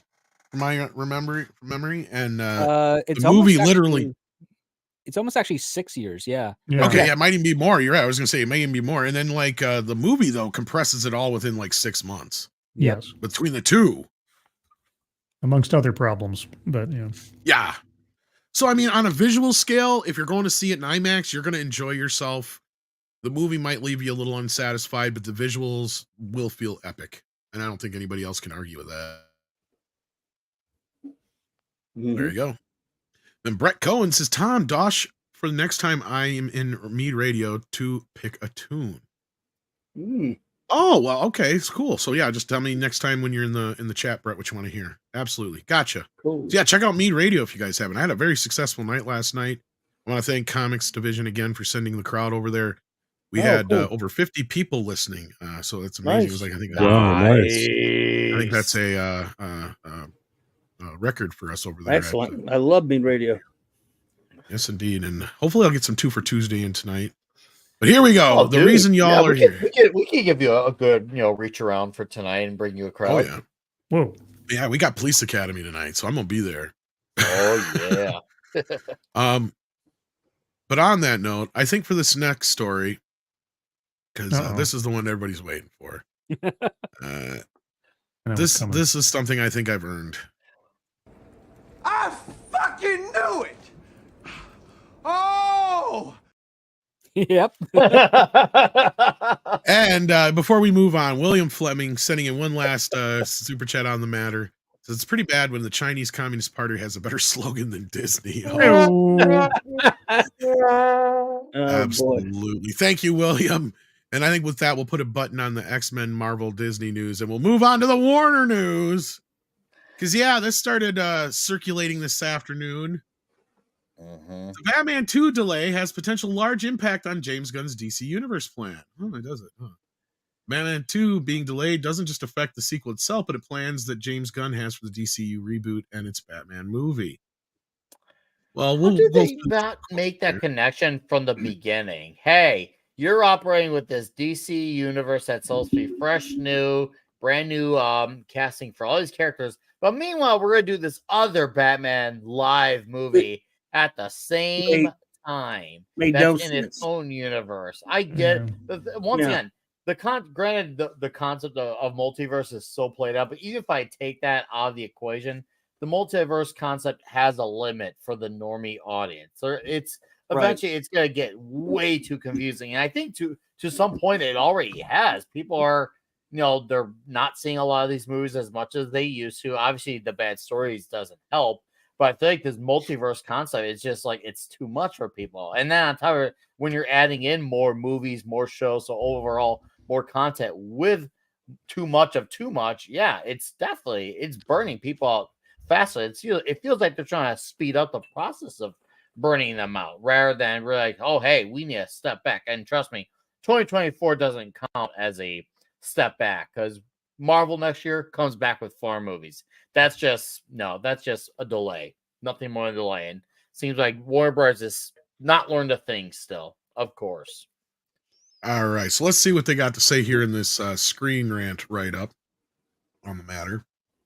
Batman 2 is delayed a year, possibly impacting the release of Brave and the Bold DC Universe. You think so? We'll get into that. Oh, Brave and the Bold not coming out in the way that you think it's coming out. Yeah, but we'll see. Delay could benefit James Gunn's Superman film since it gives the DCU films a launch pad more breathing room. What's funny is you're still laboring under the idea that you think the Batman 2 will actually still happen. But we'll get to that. Exactly. DC Studios may prioritize Brave and the Bold over Batman 2 to maintain the excitement for the new shared universe. Again, going along with the idea that Batman 2 might not even fucking happen. Oh, there was such a big hit script. Oh, God, yeah. Such a big hit, they've delayed the release of it 3 times. 3 times. Wow. It is announced that the Batman officially titled... The second one. Oh, second one. Sorry. It's okay. Yeah, this is the third time now it's been delayed. That's the point. Yeah. The official third time because the other one was not technically properly announced. But regardless of that, no studio, if they're coming off the heels of a really hot, well-to-do movie, ever delays the sequel because that's further distance away from the buzz that the first movie generated. Well, unless you're James Cameron and Avatar. Or Jar Jar Abrams. Well, yeah, neither one of those two are what I would call the norm. But all right, let's run through this real quick and then we'll get into our thoughts. It was announced that the Batman 2, officially titled The Batman Part 2, has been delayed, which calls into question the status of the DC Universe's Batman the Brave and the Bold. I love it that they're going from that angle instead of the other way around. But anyway, we'll get to that. Though originally planned to be released October 3rd, 2025, the Batman Part 2 has been delayed a year to October 2nd, 2026. Even though the Batman in Elseworld series, excuse me, the change in the Batman Part 2's release date will likely still have an impact on the DCU reboot. I'm going to tell you this right now. Nothing that Matt Reeves does or doesn't do is going to have any fucking impact whatsoever on what James Gunn is doing. Not a goddamn bit. Right.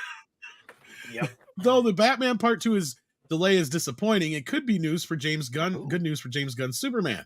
Now the DCU film launchpad will have more room to breathe, without casual audiences being immediately confused by the movie as anything to do with Robert Pattinson's movie coming out just a few months later. However, if Gunn is sticking to his original plans, the Batman 2's delay seems as though it may have a significant impact on the Batman movie Brave and the Bold. During a press event in January, James Gunn and Peter of 2023, mind you, a year ago, Safran made it clear that the Brave and the Bold would not release within 6 months of the Batman Part 2. This is a good plan, since it will prevent the 2 Batman movies from having to compete at the box office. I'm going to tell you right now, I'm going to stop. There's not one studio in the history of studios that will allow you to have 2 competing fucking same goddamn character movies in theater at the same fucking time unless they're in the same goddamned movie. It's just not gonna fucking happen, like I've been saying from the fucking start. We're not gonna have a theatrical Batman from James Gunn and a theatrical Batman from Pattinson at the same fucking time. It's not gonna happen. The day that James Gunn said that I'm not taking this Batman, he's not going to be my Batman, I knew the Batman was done because the guys that I had talked to flat out told me. I'll reiterate everything I said over a year ago, and nothing has changed since then. They told me flat out, the Batman only made $700 million. And I know a lot of people are like, only? Well, yeah, only $700 million. Yeah. Okay. That means it didn't make a fucking billion after the Joker just did. That's what it fucking means. Yep. And that also means that this is not something they destroyed Batman. That means they cannot this is wrong. Something's not right here. Even back in the day, if you go by inflation, 1989 Batman made $1 billion by today's standards. The Batman is a character you could throw out there and it will just make $1 billion. Mm-hmm. Even Batman and Robin was fucking profitable. Yep. It was the least profitable, but it still was fucking profitable. Yeah. No, you're right. The only other least one was the Batman Begins one. And why was that? Because there was people who were confused and thought it was a prequel to the Tim Burton Batman. It wasn't until after the fact that they realized that it wasn't, that The Dark Knight became, ding, ding, ding, the most successful Batman movie ever made. And always will be. Yeah. And probably always will be at this point, because now they have sullied the waters. You are never, and this is what one of those guys told me, they're never going to have two Batman in theaters at the same time. No, it's never going to happen. So one's got to go. And I don't know why Screen Rant thinks it's going to be James Gunn that's going to have to wait. James Gunn ain't waiting for shit. Yeah, he's going to put his Batman out there come hell or high water. Fuck Pattinson. Because guess what? Matt Reeves is just going to have to eat it at this point, because I was told flat out that because the Batman only made $700 million, they don't know if they're going to do a sequel now. And if they do, and this was even before James Gunn was in the picture, and Script Doctor can back me up on this, and even if they do, it might go straight to HBO Max, because it's all going to depend on how the Penguin plays, and that even got fucking delayed because of how bad the Batman did. Now, what it did good, because here's where there was a mixed messaging. They're like, well, here's the thing. It did pretty much as good as the last few DC films when it was still playing with the Snyderverse. So it did well enough to tell them that people are moved on from the Snyderverse. They're done with that. So it was that moment they both made the same decision, that we're moving on from the Snyderverse, but we don't know if this is the right direction for Batman. And at that moment is also when I was hearing that they were whining and dining James Gunn to no end, and they kept asking him and bugging him, and he even confirmed this himself. So anybody who wants to say that I was just making shit up or anything like that, no, he confirmed it himself. They had asked him, what was it, 6 months prior to that, plus then some, and he even agreed to write the Superman before he took on DC. Yep. So they've been whining and dining him, giving him everything they want. They even gave him Superman. I'm like, come on, man, just come run DC for us. Well, here's Superman. You can do, even if you don't, here you go. Here's Superman. Just do whatever you want with it. Just imagine though, if you could do what with the rest of the world, man. You know, and I'm sure that's what they did. And he finally decided to, and only that was after what? All this other shit had come crashing down. DC is in a bad fucking spot right now, and David Zaslav knows this is the one thing besides Harry Potter that should be a sure thing, and it ain't no more. And whose fault is that? Zack fucking Snyder. Yes, that's sir. who. It all comes back to Zack. Oh, Zack Snyder. Yes, sir. Hey, see, I just imagine in my mind that Tom standing in front of a giant cork board with a big curtain in front of it, and as soon as he finishes his sentence there, he pulls the cord and reveals all the yarns go straight to Zack Snyder, big giant mantle. Yeah. Big giant mantle. Because you let this fucker. You got Kevin Tsujihara, you got all the other people around him, Jeff Johns, and it just all points to Zack Snyder. Infinite degrees of Zack Snyder. Standing next to him, going off into another direction with a bunch of yarn balls, is J.J. Abrams. So, you know, it's funny because Zack didn't start all the problems, but the problems that they already had, he added to them, amplified them, and then on top of amplifying those problems, he created a whole swarm of other problems. He had the worst of both worlds with Zack. Nolan started it by hiring Snyder. Yeah. Look at this though. The Batman might not be released until 2027. Why even make it grandparent by then? Why even pretend that it's being made at this point? Why don't they just say that they're not making it? Exactly. You're right. Good point. They don't want to. It's because what happens in 2027, guys? Matt Reeves' contract with Warner Brothers is over. Signed a 5-year deal. Not only that, we're like, what? Well, and that's the thing, is that 5-year deal had nothing to do with the Batman. Remember that script? Yep. And I think we're like, what, maybe 2 years? Help me if I'm wrong, Klobby, or so. Or maybe that actually might be the year that Batman goes into the public domain. Isn't it? It's 30, it won't be 39. It came out what, 30? 1939 was when it came out. So -5 though, right? Got to be -5 or whatever. -5. So yeah. So 34. Yeah. So yeah, you're looking at 1934. Yeah. 2034. Yeah. 2034. Okay, so not. Okay, so a few years. So what? Well, till 2027, that'd be 5 years off from when Batman's a public domain. So yeah, like they got to get some shit done. They're not going to be pushing shit off. This makes absolutely no sense. And this is where script, I think, has been right from the start too, in pointing out that you're not going to keep pushing this off if there's, because that was what they bum rushed Joker 2. Bum rushed it. And we're just finally getting to it. So that just tells you guys how long it takes you to rush a project.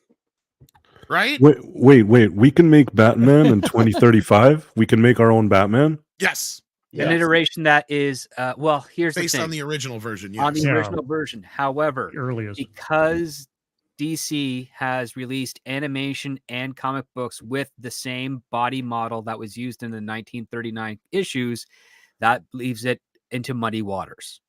Yeah, really going into the whole stuff we were debating about before with Mickey, and that's where I think some people have learned that Script and I and a few others who were trying to say, don't be so sure you can just run wild with Mickey yet. No. We're kind of more right, but we'll see. There's plenty of time for a lot of law to change too. That too. That's unfair. We should be able to make our own Batman movie. We should. Listen, there's enough bad Batman fan films out there. I don't want to see any more big budget Batman. But here's we'll make a good this one. Is where, and here's where I kind of fall on the weird line with this whole thing with copyright, not to go off on a deviant course, but Script is not wrong. You're better off when one person and or at least one entity kind of controls a character than it being public domain, because otherwise we wind up with shit like Robin in the Hood. You got to remember, once shit hits the public domain, you can make Winnie the Pooh Blood and Honey. You can do almost anything you want to these characters, and a lot of the things that we hate that Hollywood does, everybody would be doing them to these. Can you imagine the shitty Batman movies we'd be getting left and right? We already have. Look at all the crappy Dracula movies, right? Like I was just gonna say, look at all the crappy Dracula movies we've gotten over the years, right? Yeah. There's a perfect example. I mean, the only good mummy movies we've had in the last 50 years are the ones with Brendan Fraser. True. And I don't even really care for those outside the first one, to be honest with you. I thought the second one was dumb as shit. I had a question. Oh, sorry. I was just going to say stop all that. Is the reason they're not outright canceling this is because right now even the nascent DCU, even though it's not attached to it, they don't need any bad press given how bad Aquaman. I'll tell you why they're not canceling yet, for two reasons. Number one, Script already hit on it. They have a contract with Matt Reeves, and as long as he's there, they got to give him the impression that this movie might happen. Might happen. Two, the Penguin ain't come out yet. Until the Penguin comes out yet, they ain't gonna say shit. As far as they're concerned, this is still happening, even if it is deader than a doornail. Because the most I heard about this, sorry. I was gonna say, if they say that this thing is dead before the Penguin comes out, who the fuck's gonna watch the Penguin then? And this thing is riding on the Penguin, from what I've heard, so it's still in play, right?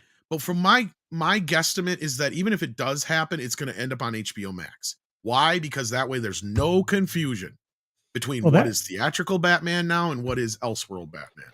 Yeah, that might be the way to go. Robert Pattinson is not going to make a stink about being demoted from. He might, but he might also they'll just cut him a big fucking check. Maybe. Yeah, if they can spin this up. Batman's cheap. The only reason the first one cost so much money, remember this, guys, is because of COVID, because they had to get shut down every fucking 2 weeks. Because fucking Pattinson was fucking everybody and giving them COVID. So, I mean, they did want him to work out. They did tell him to work out, though. And he wouldn't. With a name like the Bold. No, that was his workout. His workout was really going soap opera. Yeah, that part's funny. But he's just like a lot of these, actors. They want to be in these roles just to say they have the big part. They don't actually care about living up to what makes the character. My point was they could have gotten the Batman 2 out. Actually, it would have made more sense to hurry up and get it the fuck done. So they could have synergized it with the Penguin and got all this shit out of the way. And here's why I tell you another reason why I don't know if this movie's even going to happen. Then I'm going to turn it over to you guys. That convoluted shit that just come out this last week from James Gunn, that the first season of Peacemaker is not canon. Yeah. And that the second season will be canon. And I told Andre this. He said, you wait. There's going to be a demarcation point where everything is canon, everything isn't. And everything prior to that point, basically everything prior to Superman, is not going to be considered canon. And that's exactly what's happening. So to confuse the matter even worse. Yeah, well, he alluded to that in his initial promo, and you, me, and we pointed that out on the morning show. We're like, he just said the start of the new DC universe is with Superman Legacy. And it's like, then everything after that is going to be its own thing. it's going to all be like anything before that in existence that was released is going to be not associated with Superman Legacy. That is your starting point. Yeah. He was very specific of that. And the Joker and the Batman are so similar in the sense that it shouldn't take you just as long to make a Batman movie as it did the Joker, and it didn't take him that long to make Joker 2. That's right. And supposedly Matt Reeves has had ideas for the sequel since the start. So the reason they keep delaying this has nothing to do with that and everything to do with, I don't think this is going to fucking happen. Unless the Penguin is some huge hit from HBO Max, and they're going, yeah, we can afford to spend $100 million to make a Batman 2 for HBO Max. That's what they'll do. And that's what they'll present Matt Reeves with, I bet. Yeah, if the Penguin's a hit on HBO Max, I more imagined in order to keep separation from the other DC movies, they'll make a new quasi Gotham series on Max. Well, that was something that was supposed to happen, but I think that got killed. Batman show. Didn't that get killed? Script? There was an idea for that. Basically, they actually moved a whole bunch of stuff that from Pinewood, UK, over to the States to start filming, and then that got scrapped. Oh, and yes, they were actually going to do just that. Scribe. They were going to do a Gotham series, and that's what we were all saying. It was Gotham PD. Gotham PD with Jeffrey Wright doing a couple of appearances as Gordon. Oh, okay. And they had the whole thing, and I'm like, okay, so this is like their bridging show between Batman movies, essentially. Right. Like that's what they're going to do. They're going to use a season to set up the next Batman film or something. That was the rumor. But right now they geared it all to the Penguin, which is, I mean, they already burned a lot of money of that. I literally saw Richard Kind on an episode of Night Court, the new Night Court, just the other day. He looks exactly like the Penguin now. So why the heck didn't they just hire him? That's what I said, and it would have been one of those performances for him that would have been like, oh God, yeah, the role he was meant to play his whole life. Yeah. Instead, they spend about $3,000-$4,000 a day on makeup for Colin Farrell to look like Richard Kind. I know, and I pointed that out too. I had the meme and everything. I don't have it on me now, but it's on my Twitter. Yeah. By the way, sorry. No, I was just saying, if you like this stuff, that's cool. I'm not trying to dump on anybody who did. It just wasn't my cup of tea. And at this point, I just don't see a $700 million movie spawning a sequel in a franchise that should be $1 billion franchise. And that's the way Warner and Zaslav are looking at it, I think. There's also another weird thing. The Joker sequel, that weird musical thing with Lady Gaga, that's weird to begin with. And how does that fit into all this crap? It's not it doesn't. It's elsewhere. It doesn't have to. It bought its way into independence. Yeah, and people. Guess what?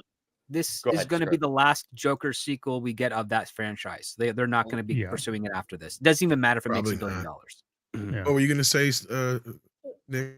I was just gonna say they're expecting people to not be confused, and script actually beat me to a point where with saying that they're gonna make this the final thing, even if it does very well.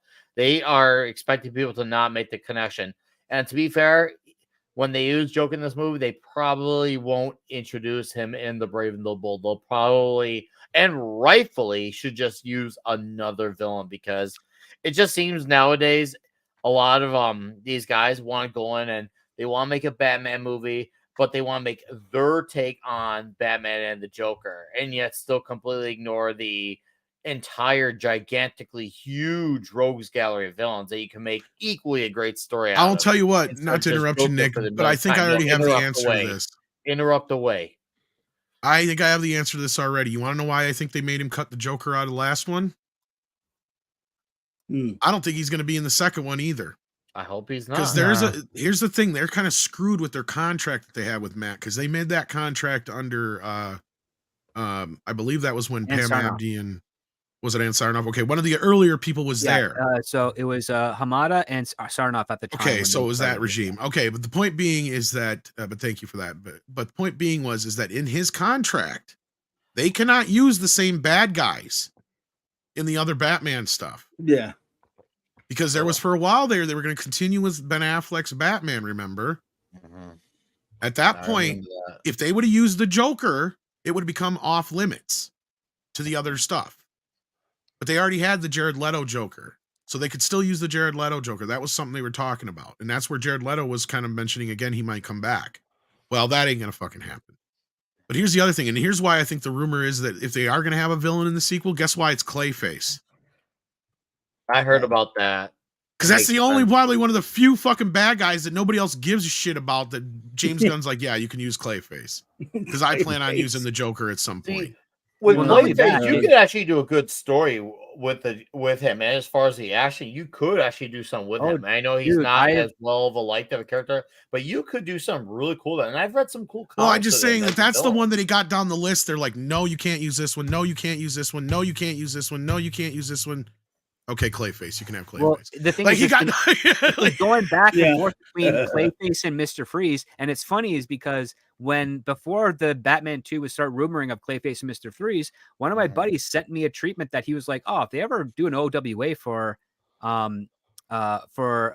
James Gunn stuff for Batman, he did a Clayface outline, and it was amazing, and it's one that will like blow everybody away. It's never going to be used, obviously, because whatever's going on at DCU is a mess right now. But the thing is that we don't know what villains are going to happen. The smartest thing for Gunn and Co. to do with Batman is to save Joker for a third act film, essentially. A third film. Yes. I always thought the biggest mistake that Nolan did was make The Dark Knight a Joker-centric film because it was good enough with just Two-Face. It didn't need the Joker in there at all. Well, it convoluted for the third because that's how you go out strong. Or like you either start with a Joker or you end with a Joker. You don't put him in the middle because nothing will ever match the level of what the Joker had established at that point. So you're only going to be downhill from there, and it's not only that. I think you had pointed this out, Script, that the whole boat setup at the end is more of it's more of a Two-Face thing to do than a Joker thing to do. Exactly. Because that would be like, because I could see Two-Face is like, now you got to deal with the same dilemma I do all day long. You have two choices here, Batman, and you have to flip the coin. Which is it? But you get the option that I don't. I have to flip the coin. You actually get to choose, that kind of a thing. That would have been perfectly set up, because it'd have been him kind of getting revenge for what happened to him, going, this is what I deal with now. I'm of two minds constantly.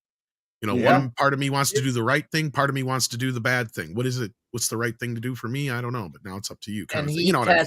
He tests those people to be in his position to act like him. Are you gonna make exactly? It would have extended. It would have made so much more. Joker's role was fine up until that point because he's the guy that would have pushed. That's way too organized of a move for Joker, dude. Joker is way too. Because for him, that's like, well, no. What I mean is he's the guy who would have set him up to do that, right? Like he would have been the guy to put that seed in his mind. But that's the Joker's joke is that he's just kind of like, okay, I'm going to set him off and see what he does. Right, I'll give him the idea, and then we'll see what he does with it. Because that's the kind of guy he would run with it. And to him, his joke is just sitting back and watching Batman and Two-Face deal with each other while he's gone off doing something else. That's the joke, right? Yeah, because then at the end of that, it should have been Batman's like fuck, and realized that the Joker was up to something at the exact same time that he was doing this, being distracted, right? Like that's exactly because the Joker's crimes have to have a twisted sense of humor, and I don't think it met the two boats met the threshold for that. And I mean, again, close, the Joker, it was close, but didn't meet the threshold. And the other part too is the Joker. There's no good jokes that he told in the Dark Knight. Well, the scars thing was kind of in that alley. But Andy said that Maggie Gyllenhaal was beautiful. He said that Maggie Gyllenhaal was that was beautiful. A good joke. Yeah. Hey, I think she's okay. No, I mean, I liked her back in the day, but I think that she didn't have the same look as Katie Holmes.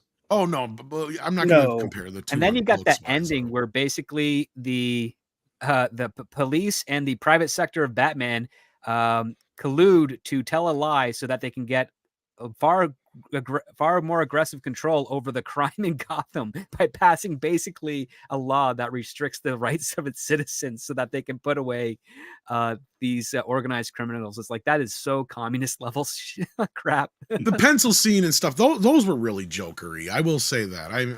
It's all right. I mean, I get it a little bit. The vest with the grenades is kind of more jokery than the pencil. Yeah. Well, the whole idea, the whole thing that he presents to them, to me, felt like a Joker bit in a way. And and again, it is its own modern-esque kind of like a. I mean, it really did. I mean, it did become its own because I was against it from the start. But I will concede and agree with you at the end that is totally something that Two-Face would have set up, while Joker was doing something else completely different. And that was just his whole gag was to distract the two of them while he was off doing whatever. Well, not only that, it fits into the thematic aspect of how the barrel of gasoline that burnt his face is also the same types of barrels he's using to destroy these two boats. Like there's a synergy to it there. Totally. But anyway, let's see what the audience has to say. Justin Hadson Guitar says Barry Keoghan in Vanity Fair says he's in the movie. Well, we'll see. The movie isn't shooting for a while. He may have a contract to show up in the movie. Yep. That doesn't mean that he'll be there. We'll have to wait and see. I hope it's a pay or play because at least he gets some money. Yeah. Because he got cut out of the first one. That doesn't mean usually when you get cut out of the first one like that. All you get is the paycheck that you did on the day. You don't get any of the points afterwards if you negotiate. Yeah. If it didn't stay in the movie, then your chances are pretty slim of showing up in the next one. Dragon's Blade 79 has been a member for 8 months. Thank you for that. I'm trying to think. There was an example of that once before where they had cut a cameo out and they totally recast the character later on. And I'm not thinking about, I know in Batman you have the example of Billy D. Williams, but that's not what I'm thinking of. I'm thinking of something completely different. It was like a Marvel movie or something like that. Can't remember what it was. Oh crap! I think I know. Yeah, I'm not going to remember right now, but I yeah, somebody will remember if not. But yeah, so what's your guys' reaction to this? Let's go down the line because I know some of you guys haven't had much to say or been able to get in here between us. So let's start with CC. Stay for. At this point, just film Robert Pattinson bending Catwoman over the front of the Batmobile and call it Batman, the Brave and the Bold. I'll take it about as seriously as I already do. All right, Kalabi, I can't wait to hear what you have to say about this because you felt about as the same like you are. Batman as I did. Yeah. Yeah, I don't like it, but I mean that's beside the point. You can even whether you like something or not, if something does well, you know it's going to be around. I never believed we would ever get another one of these. Don't need one either. But you covered it all. There's no way in hell would they, you know, they've got enough problems. Why would they make two separate Batman movies? Everything up. Yeah. Why do they even keep pretending to say they're going to do this thing? I don't know. I mean, I guess they just have to keep it out there. It's going to be like Rian Johnson's next Star Wars movie that's never going to happen. That's what it pretty much is going to be. So. This might be one of the things I was thinking of was when Morbius was in Blade, but no, there's something else. It was during the MCU era. It was some other actor they were going to have play another character, and they cut him out, and then eventually they got recast as somebody else. I can't remember what it was. Yeah. So anyway, this is crap. I mean, like you pointed out earlier, it didn't even make more money than that, in my opinion, extremely bloated, overrated Joker movie. So Batman lost to the Joker, basically. It actually made less than BVS. Yeah, yes, absolutely. And so. And that's where I laughed at people when they're like, "What do you mean it wasn't a success?" It was like they considered BVS a failure, and that made more money. This was not a success. When the previous two movies and they didn't even have the word Batman in them, and they made $1 billion. Yeah, I can't stand The Dark Knight Retires, for example. Hate it, but it made over $1 billion. It did. And Dark Knight did more than that. It is in the top worst 3 Batman movies. And they didn't even have the word Batman in the title. Mm-hmm. So, yeah, you should be able to at least perform on that level in a movie with the word Batman, or maybe the word Batman's a jinx. Maybe if they called it no, they can't do it. They already had The Dark Knight. I don't know. So calling it The Batman, and it's still just, but a lot of it just bummed because, I don't know, Batman fatigue. We're kind of tired of Batman movies. That's also a problem. Mm-hmm. That's why James Gunn could give that. I think it's going to be an awful take on Batman. He's going to give us. I just don't. It's got Damian in it, so that concerns me. Tom King's there, so that concerns me. But even if it's going to be any good, he needs to put it back a little bit. Why not just let off on Batman for the first 5 They years? Should. Please. That would be. And I love Batman. Yeah. I say that as a fan too. Give the character rest. Let people get excited about the character. I feel like 5 years is a good gap to. If you really need to have him, maybe have like a cameo in some other movie, maybe as Bruce Wayne reacting to some big news piece or something. Oh, what's going on here in Central City? Something like that. You could have fun with something like that maybe even build to him to that moment when you finally get to him in a Batman movie. You could do something small like that. It'd be like an Iron Man, but reverse. Instead of building up to Thanos, you build up to the hero, building up to the moment where you finally get Batman in the DCU. That you could do a very fun angle with that. And that would really get people like anticipate, hey, oh man, they keep teasing us with this guy being Batman. Let's finally get Batman. Now I'm excited about Batman. That would be a good way to get it going. And then by the time you had that movie, you'll have the goodwill of people saying, okay, I need to see this movie opening weekend. This has me pumped. You don't have to wait deliberately 5 years because it takes a long time to get a Batman movie made anyway. So yeah, they keep trying. They're not going to be losing any money off of that. So no, they wouldn't. Right now, it looks like we're probably going to have 3 to 4 years before we see another Batman film. Because again, this Batman here came out in what, 2022? So we're already 2 years down. 2022, yeah. So yeah, let them just try and make one. They're already on schedule for that thing.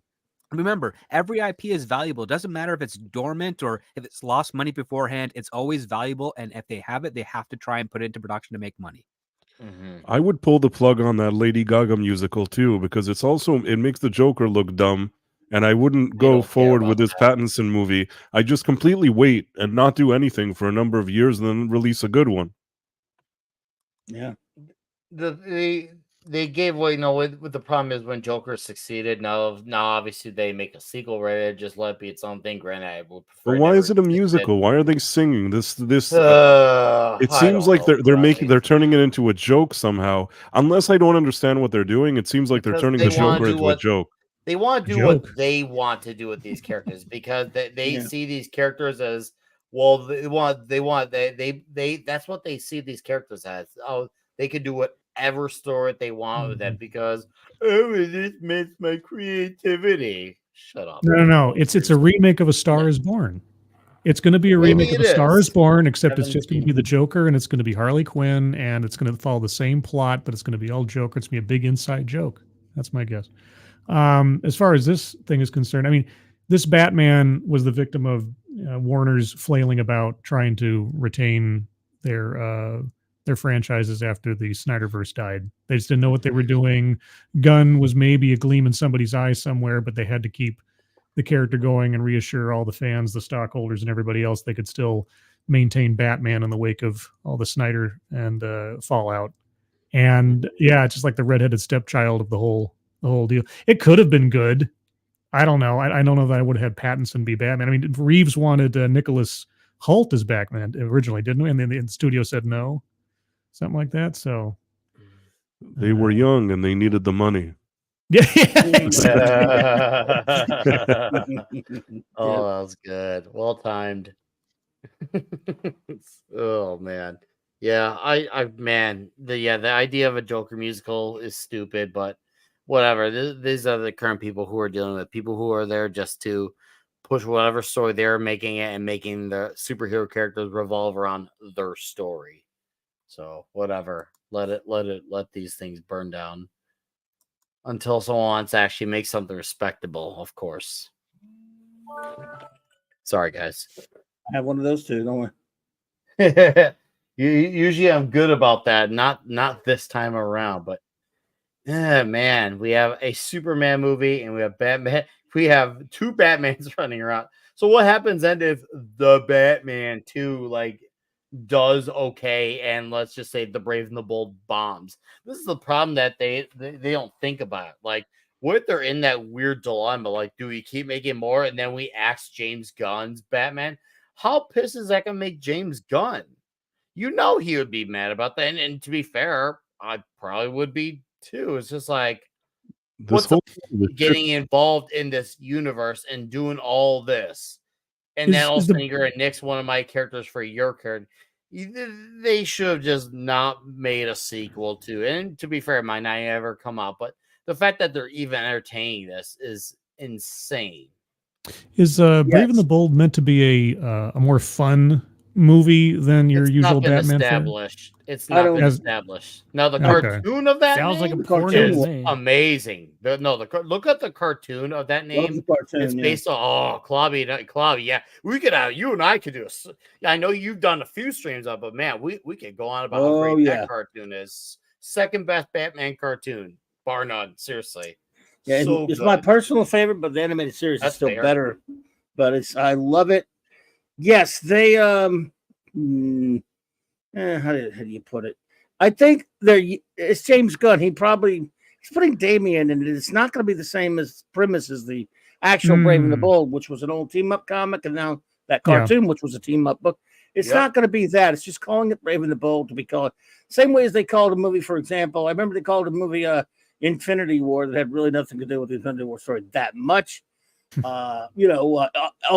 of Ultron. Yeah, Ultron's in it, so they took the title of a miniseries.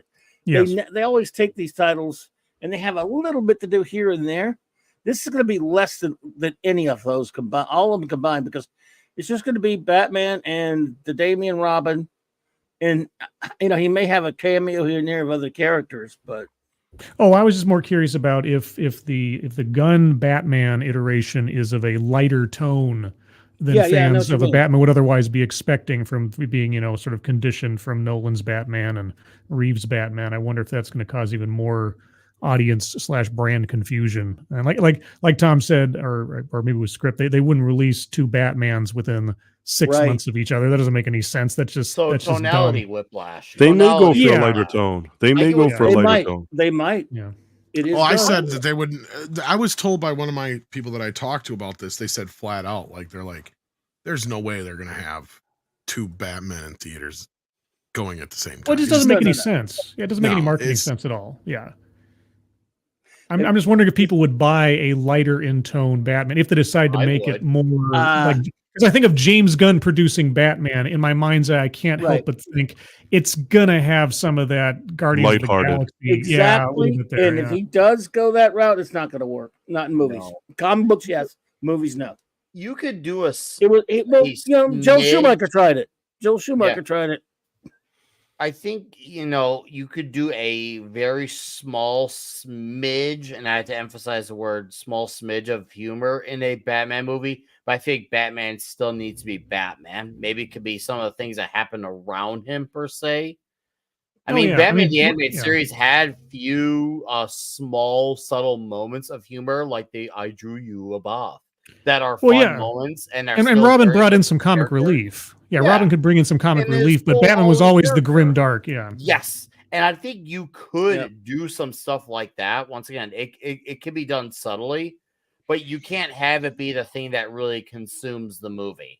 If you do it subtly, I feel like people could really buy into it. Once again, especially if it's Batman reacting to the situation around him, it can work. It's just you can't go pedal to the metal with it. Michael Keaton had some funny lines. I mean, they weren't hysterical, but that he's like, "Oh, I don't think I've ever been in this room." I thought that was kind of funny. Well, it's one thing to have natural levity. Humor. Well, here's the thing, humor, and here's where I'll push back a little bit with James Gunn. I think he works better with that natural humor, and that's where I think a lot of his stuff comes from. And I think people get the misconception because all they know of James Gunn is just the Guardians of the Galaxy and the Suicide Squad. They haven't seen any of his other stuff, like the specials or the Super, which to me is also great examples because they're both superhero movies that show you both dichotomies of his. The Supers is extremely funny. In fact, it could almost be argued to be just as good or funnier than Mystery Men. It's very much in the same vein. But then you got Super, which does have a lot of those humorous elements that come out of natural places. But that third act goes very dark. And when I say goes very dark, there is no more humor in the movie anymore. It goes to a point where it's extremely real. True. Like you would not believe that was a James Gunn movie at that point. And then his other one was the one with the Slither. Slither was funny. Was funny though. But it also had a horror twitch to it too. Yeah. And then you go to stuff that he's worked on, like Dawn of the Dead. I was against that movie. In fact, if anything, Snyder probably works against what was a better film at the end of the day. But what to me shined through was probably his script that he worked on with whoever it was. Because to me, I was like, okay, you've got some actual original ideas that you're bringing to the table here that I didn't expect. And one of my favorite bits in that movie is that they have the deal with the Ving Rhames character talking to the other guy across the way, and that whole thing. Like, to me, that was like, okay, you're adding and bringing new things to this story that weren't there before that are great, and I like that element of it. You stuck to the original plan, like it's all still there, all the stuff that we've loved the original for, but the things that you brought to it, except for some of the things like the baby thing. See, now that felt more like a Zack Snyder thing to me. The baby being a zombie and all that kind of crap. Like, that's like stuff I didn't care for as much. But there was other things I'm like, okay, cool. I like what they added here with some of these new characters and adding more characters and stuff. And to me, I'm like, okay, so there's a more serious thing. There's no comedy in that. So when it comes to Superman, I think Superman's going to be a bit more lighthearted. I'm not sure about Batman. It all depends on who he has working on it and what direction he goes with this. Now, the only reason I can see, because I was against the whole Damian Wayans thing to begin with. Damian, yeah, unfortunately. But then I'm thinking, the more I think about it, I'm like, maybe this is the only way that Gunn can justify them having a kid dressed like Robin. Because otherwise you have the problem of either having to age him up like they did with Chris O'Donnell. Yeah, or you make it awkward. Or you have people going, why the fuck is this guy running around with a kid? Not in the sexual part, but just in the sense of you're putting that kid in some dangerous situations. Right? Like, so if you're going to have that happen, the only way you can justify that is it's his own kid. And then you still have to set it up that his kid's going to do this shit with or without dad anyway. So dad has to kind of find a way to compromise, basically. Right? That's basically the only way I can see that working. And I can see James coming to that conclusion. So I'm not saying I'm not sticking up for. I'm just saying that, like, you have this point, and he probably just wants to see Robin on screen for the first time. No, especially after his old tweets. That's probably what he has to do. Well, don't go towards girls. Get off that. That's a good point, though. No, still, it's he's the opposite of Michael Jackson in that. Whoa. That was one of the best jokes, and I think Michael's innocent too. But I'll sit there and say that was the best joke in Scary Movie 3 when he's under the sheet and is like, what are you doing in my kid's room? It's like, what are you talking about? She's a girl. I'm not interested. Oh, God. Same thing here. It's like his were all towards girls. So I know a lot of people want to go towards that. It's like, nah. James has never shown any of the Bryan Singer intentions. So but anyhow, that being said, I mean, honestly, a lot of his jokes, they weren't necessarily funny, but I wouldn't say they were that bad. But anyway, I've heard. I got to split. You got to run, and we're going to rewrap it up here anyway. But thank you, Scribe. So go ahead and plug your stuff. Oh, sure. So I have a channel, if you can believe it. It actually doesn't deal with pop culture stuff all that often, but I'm still involved in it since I was a nerd in the day.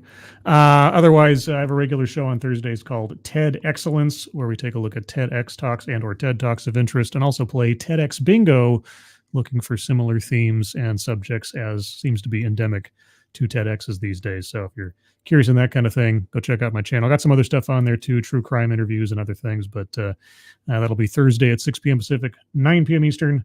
And Tom, thanks so much for having me on, and nice to see you guys, and I'll hopefully talk to you all later. All right, take care. Take care, man. Guys. Be good, bud.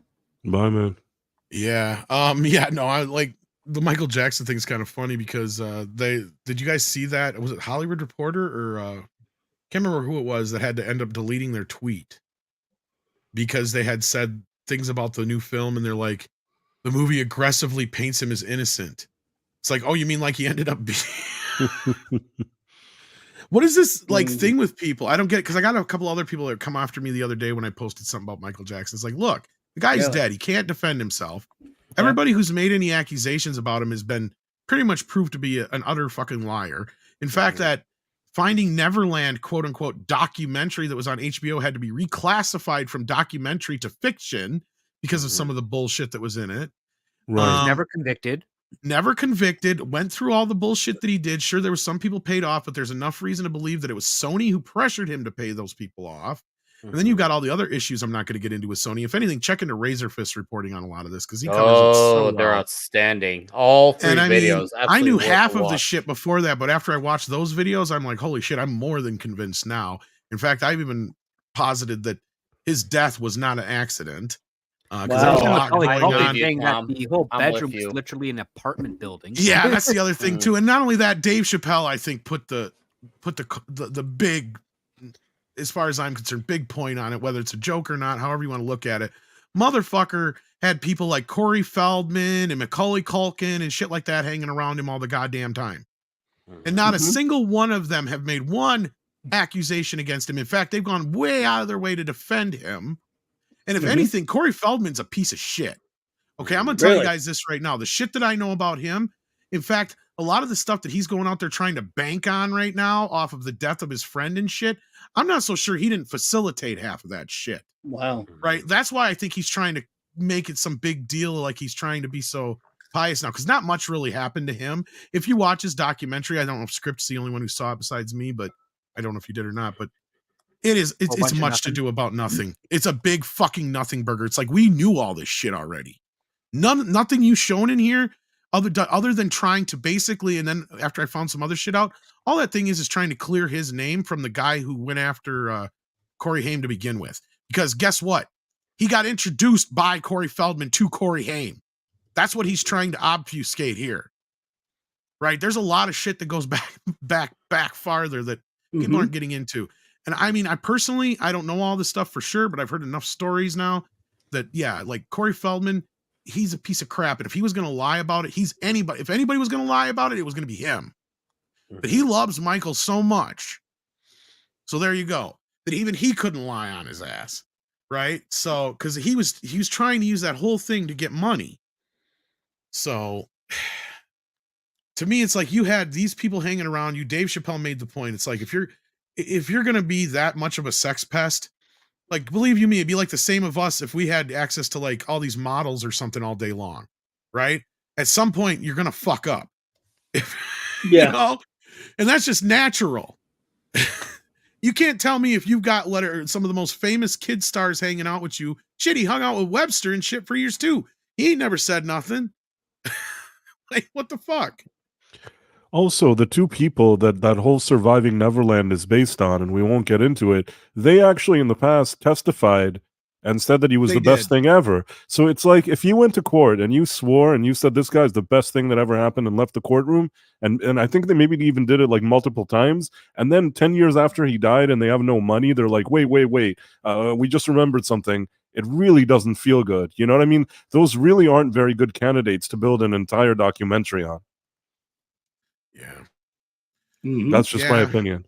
The only thing I learned from that Corey Feldman documentary that really wasn't anything new, that just kind of solidified what I already knew, is it's generally not the most obvious people. It's the handlers, the managers, and the parents facilitating this shit and or turning the blind eye to it. That's the problem.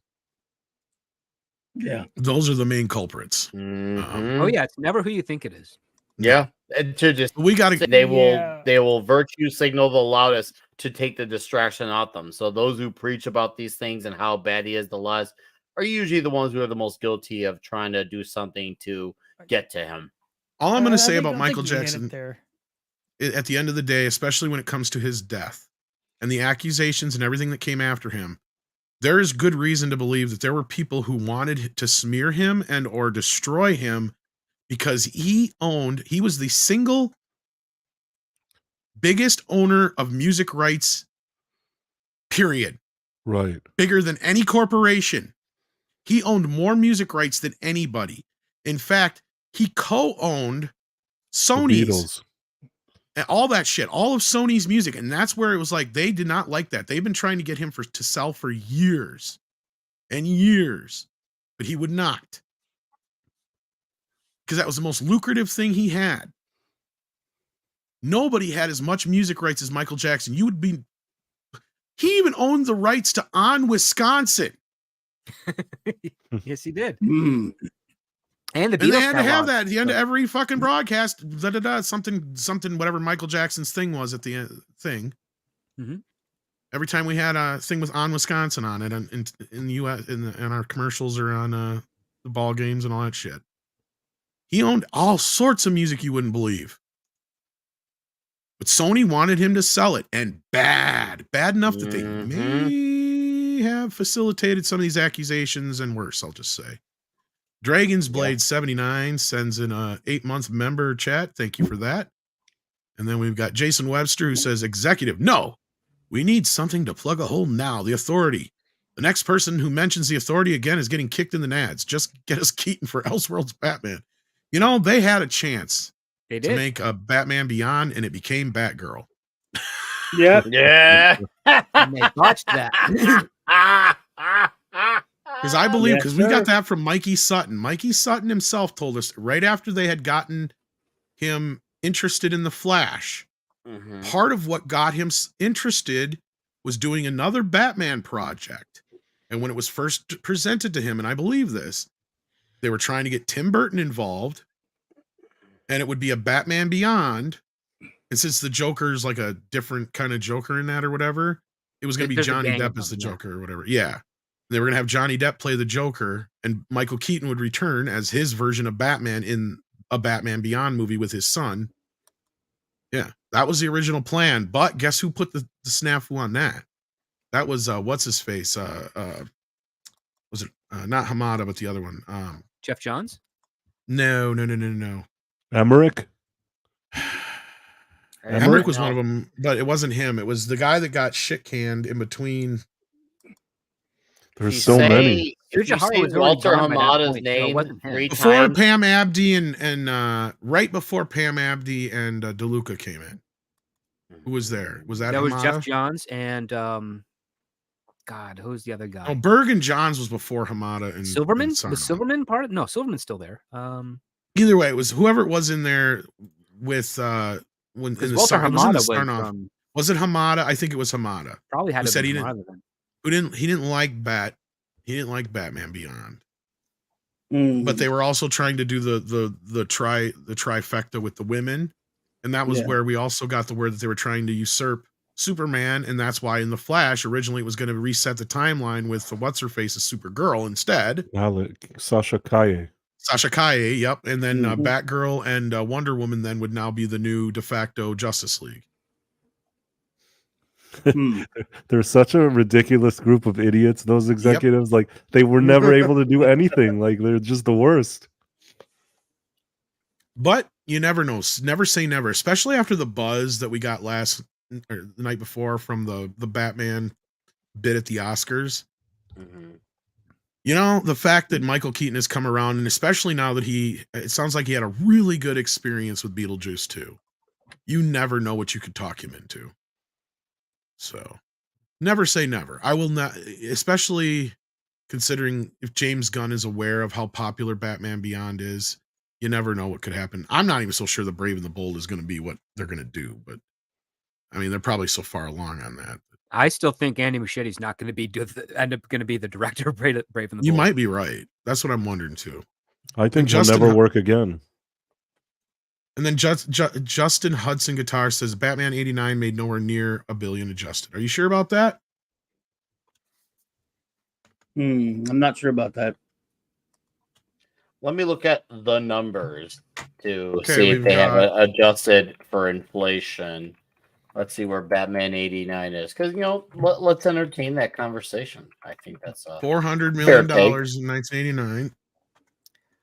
Yeah, that would be that'd be $1 billion in dollars adjusted by 30 years. Okay, yeah, I was gonna say. So it shows for domestic box office inflation adjusted was 662, and if you look at the international 160 back then, I think it maybe would have been close. I got $1 billion right here. You got $1 billion? Were you okay? Andy Muschietti 990 something. Andy Muschietti is going to end up being like Zack Snyder. He'll do direct to Netflix. Nah, because I looked it up, and I remember looking this up when during the Amber Heard case. Remember script? Yep. Because I even looked with adjusted, and like Aquaman isn't nowhere near the top. It's like, what was it, 19? Like that. It was way down the list. Superman and Batman are way up there.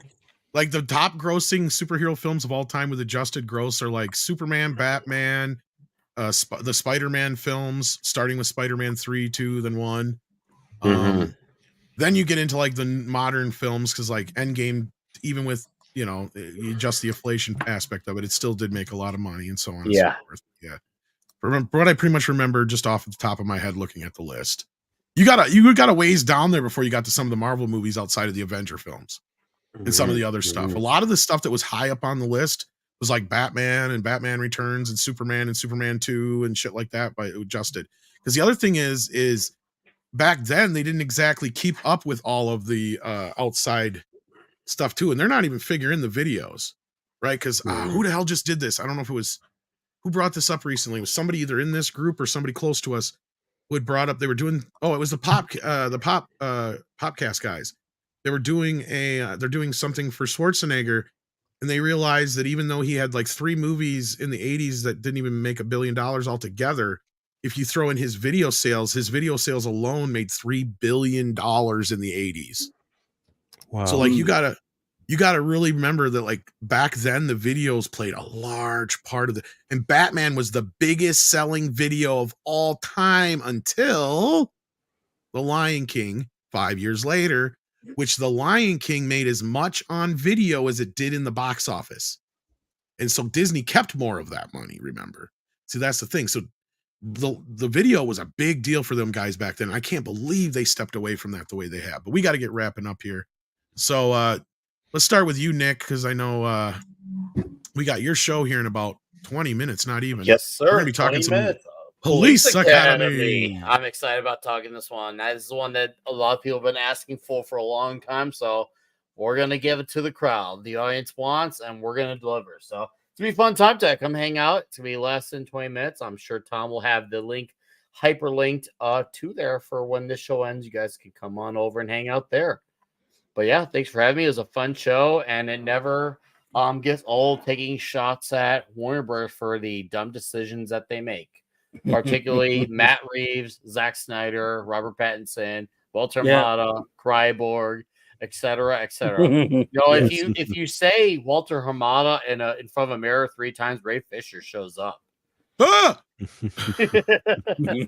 Yeah, I think it was Hamada who put this kibosh on the Batman Beyond thing. That would be the right time period. But yeah, this stream will lead over to Police Academy, guys. So check us out over there in just a few minutes. But I know Klobby, I think you got some stuff going on too, don't you?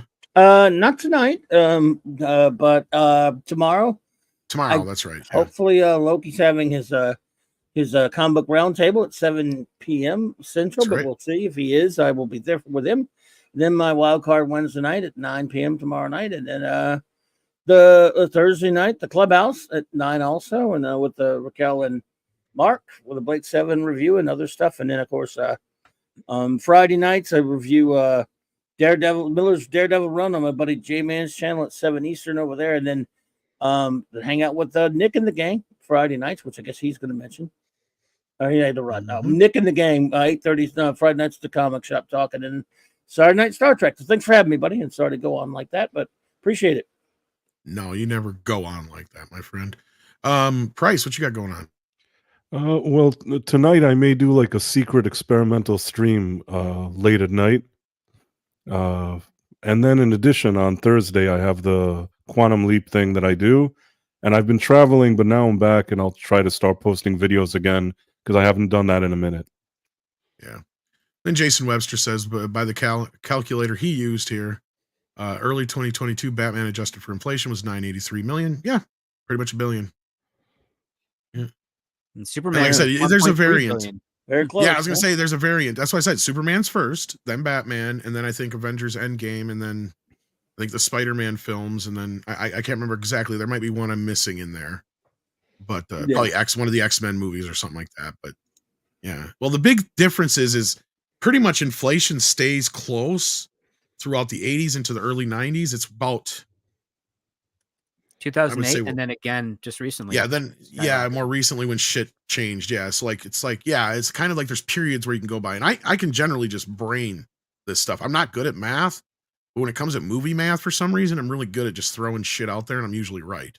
But this I actually remember looking up because I remember during the Amber Heard trial, I'm like, there's no fucking way. They were trying to say, yeah, it was the first one to hit $1 billion at the box office by today's standards. But that was my whole point is, oh no, Superman kicked their ass. Big time. Big time. And so did Batman. Batman was an unstoppable fucking force when that came out. But yeah, thank you again, Jason, for another possible calculation on that. And then this one, Slithering Peanut, has is 1.028 billion in 2024. And again, I've gotten slight variances depending on which calculator I use from whom, or which graph I go by. So yeah, it all kind of varies, but it's within that range. So I'd say it made about $1 billion. So, but yeah, before that, Star Wars, Jaws, and Superman were all films that would today be considered $1 billion+ films. Yep. In fact, Star Wars, I think, would be like more like 2 or 2.5 or 3. I think Star Wars is still technically with inflation made more money than Endgame, if I'm not mistaken. But Endgame is one of the only modern films that's actually in there that's comparable to its what it made in actual tickets sold. Because by tickets sold, Gone with the Wind still beats them all by far. True. True that. And then tickets sold then is like because it's like Gone with the Wind, Godfather, Exorcist, Superman, or Star Wars, Superman, something like that was the original tickets sold, I think, list. Remember right? Could be missing. I guess during Gone with the Wind, there weren't a whole lot of movies like today, so it was a good movie, so they all went to see it. Not only that, the price adjustment, right? Like, because for years, it wasn't until the 70s was the last time we had a price hike in tickets, and that's where a lot of those films in the 70s. Yes, we had a lot of big films, but only like The Godfather, Star Wars, The Exorcist, Superman were that big. Jaws being another one, obviously I forgot. That's probably the one I forgot in my top 5 list there. Remember when they were just a few dollars, those tickets? Yeah, well, that's what I'm saying. Even then, at $3 a pop in the 70s, people were only paying a quarter to 50 cents throughout the 1950s up through the 60s. Then they had that huge hike in the 70s. Right? So, like, I remember matinees for $2 as a kid. Yeah. Yeah, most of my movies I went to as a kid were under $5. Yeah. And now they're 25. I know. I didn't start paying over $5 a ticket until we got a multiplex nearby. There you go. So yeah, anyway. That being said, Script Doctor, you got a Patreon. I know that. Yeah, I got Patreon, and this Saturday, Scripts on Saturday, we've got a dark comedy we'll be reviewing. So come check us out at 7 p.m. on Saturday for that. Ooh, dark.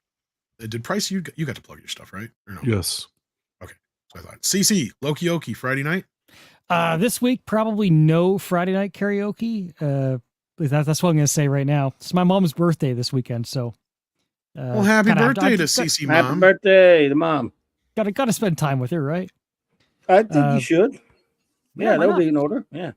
On a separate note, I want to mention something that happened in the karaoke community, if you don't mind. One of the biggest and best karaoke channels, besides myself, I suppose. You're the best.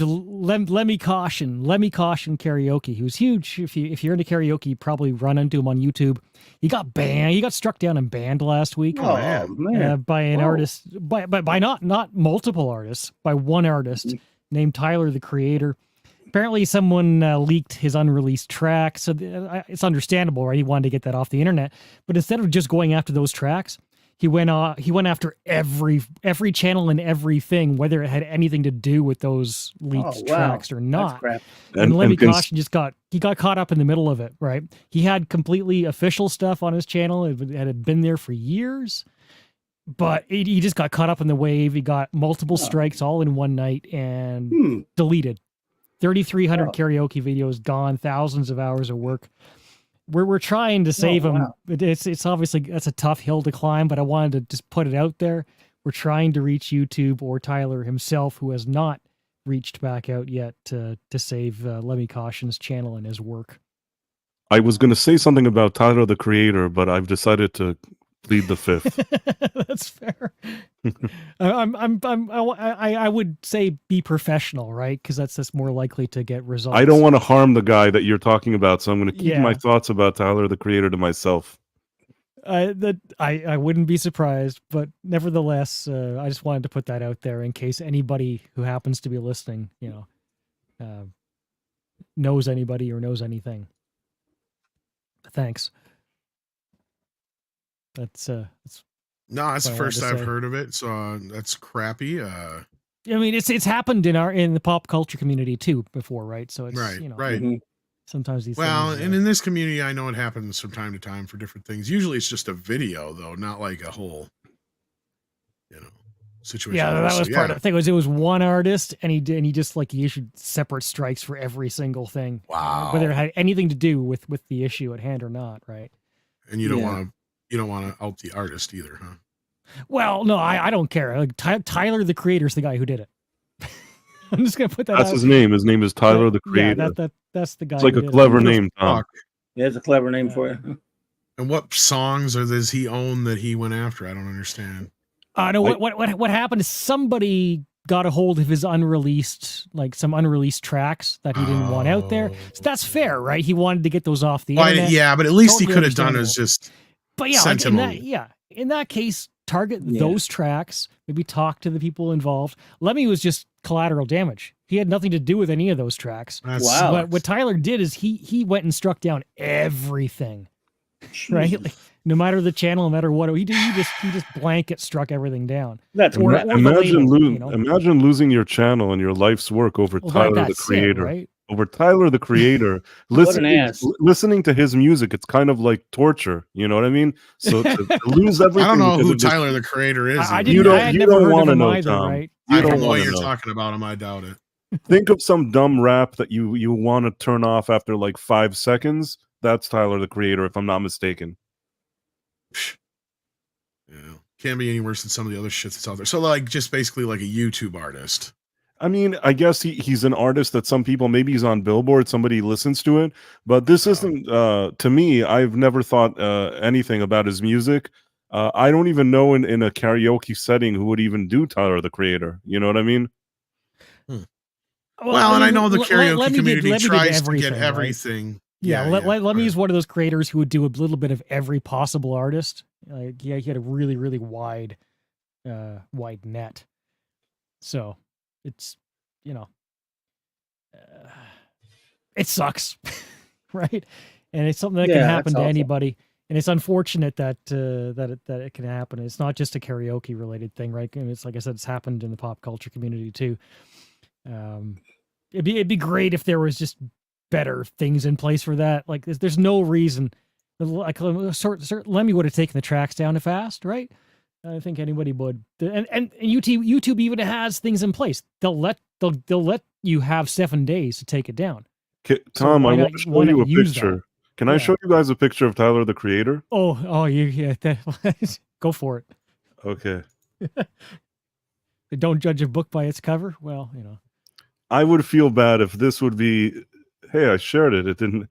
Maybe it didn't work. I shared it. Oh, here it is.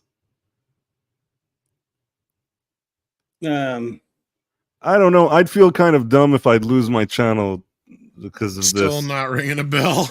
I have no idea who this guy is. I don't know. Well, that was that. Wow. What a hole. He dresses colorfully. It's he definitely. Well, so did David Bowie, but David Bowie was a great artist. Yeah, there's a big difference there. Yep. But all right, kids. I'm sorry, by the way, if somebody likes his music or his hymn, that's perfectly fine. I just don't know anything about him, so yeah. I personally, it's not my preference. That's all I'm saying. I don't like his style. I don't like anything that he raps, whatever. It's not for me. But if you like it, that's perfectly fine. I just want to say that. It's Nick Cannon. What the fuck? Mecca J mentioned he's a Grammy winning artist. Like he's not insignificant. It's just okay. Well, I've just never heard of him. But Jason Webster, I knew it was something like this. Adjusted with inflation, yeah, 3.8 because it made like 400 million, didn't it? I was thinking 300 million. Yeah, it was 400 million. So yeah, it was over 400 million. Of course, is that with all the re-releases too, Jason? That's the other thing you got to take out of there because the special edition made like $30 million, I think it was. And then each subsequent release is all that is added more to the original total. But I believe the original box office, what was it? I don't know. I'd have to look it up, but we got to get out of here because Nick's stream's going to start here and we're going to send you guys over there. Thank you for that, Jason Webster. The dog Sophie's mad. Yeah, she's like, it's time to go out, Sadie says. Is it time to go outside? Sadie, sorry. Time to go out? No, it's all right. Sorry, Sadie. No, she's right underneath the mic now. Oh my goodness, hey Sadie. She's pushing on my arm. I can't hit the button. I can't end the show if you don't let me end the show. Now she just hit my guitar with her tail. It's like, it's time to go outside. I ain't been outside in like 20 minutes. Yeah. It's been that long? All right. She says it's been that long. Take care, guys. See you on the flip All right, side. buddy. Take care. See you later.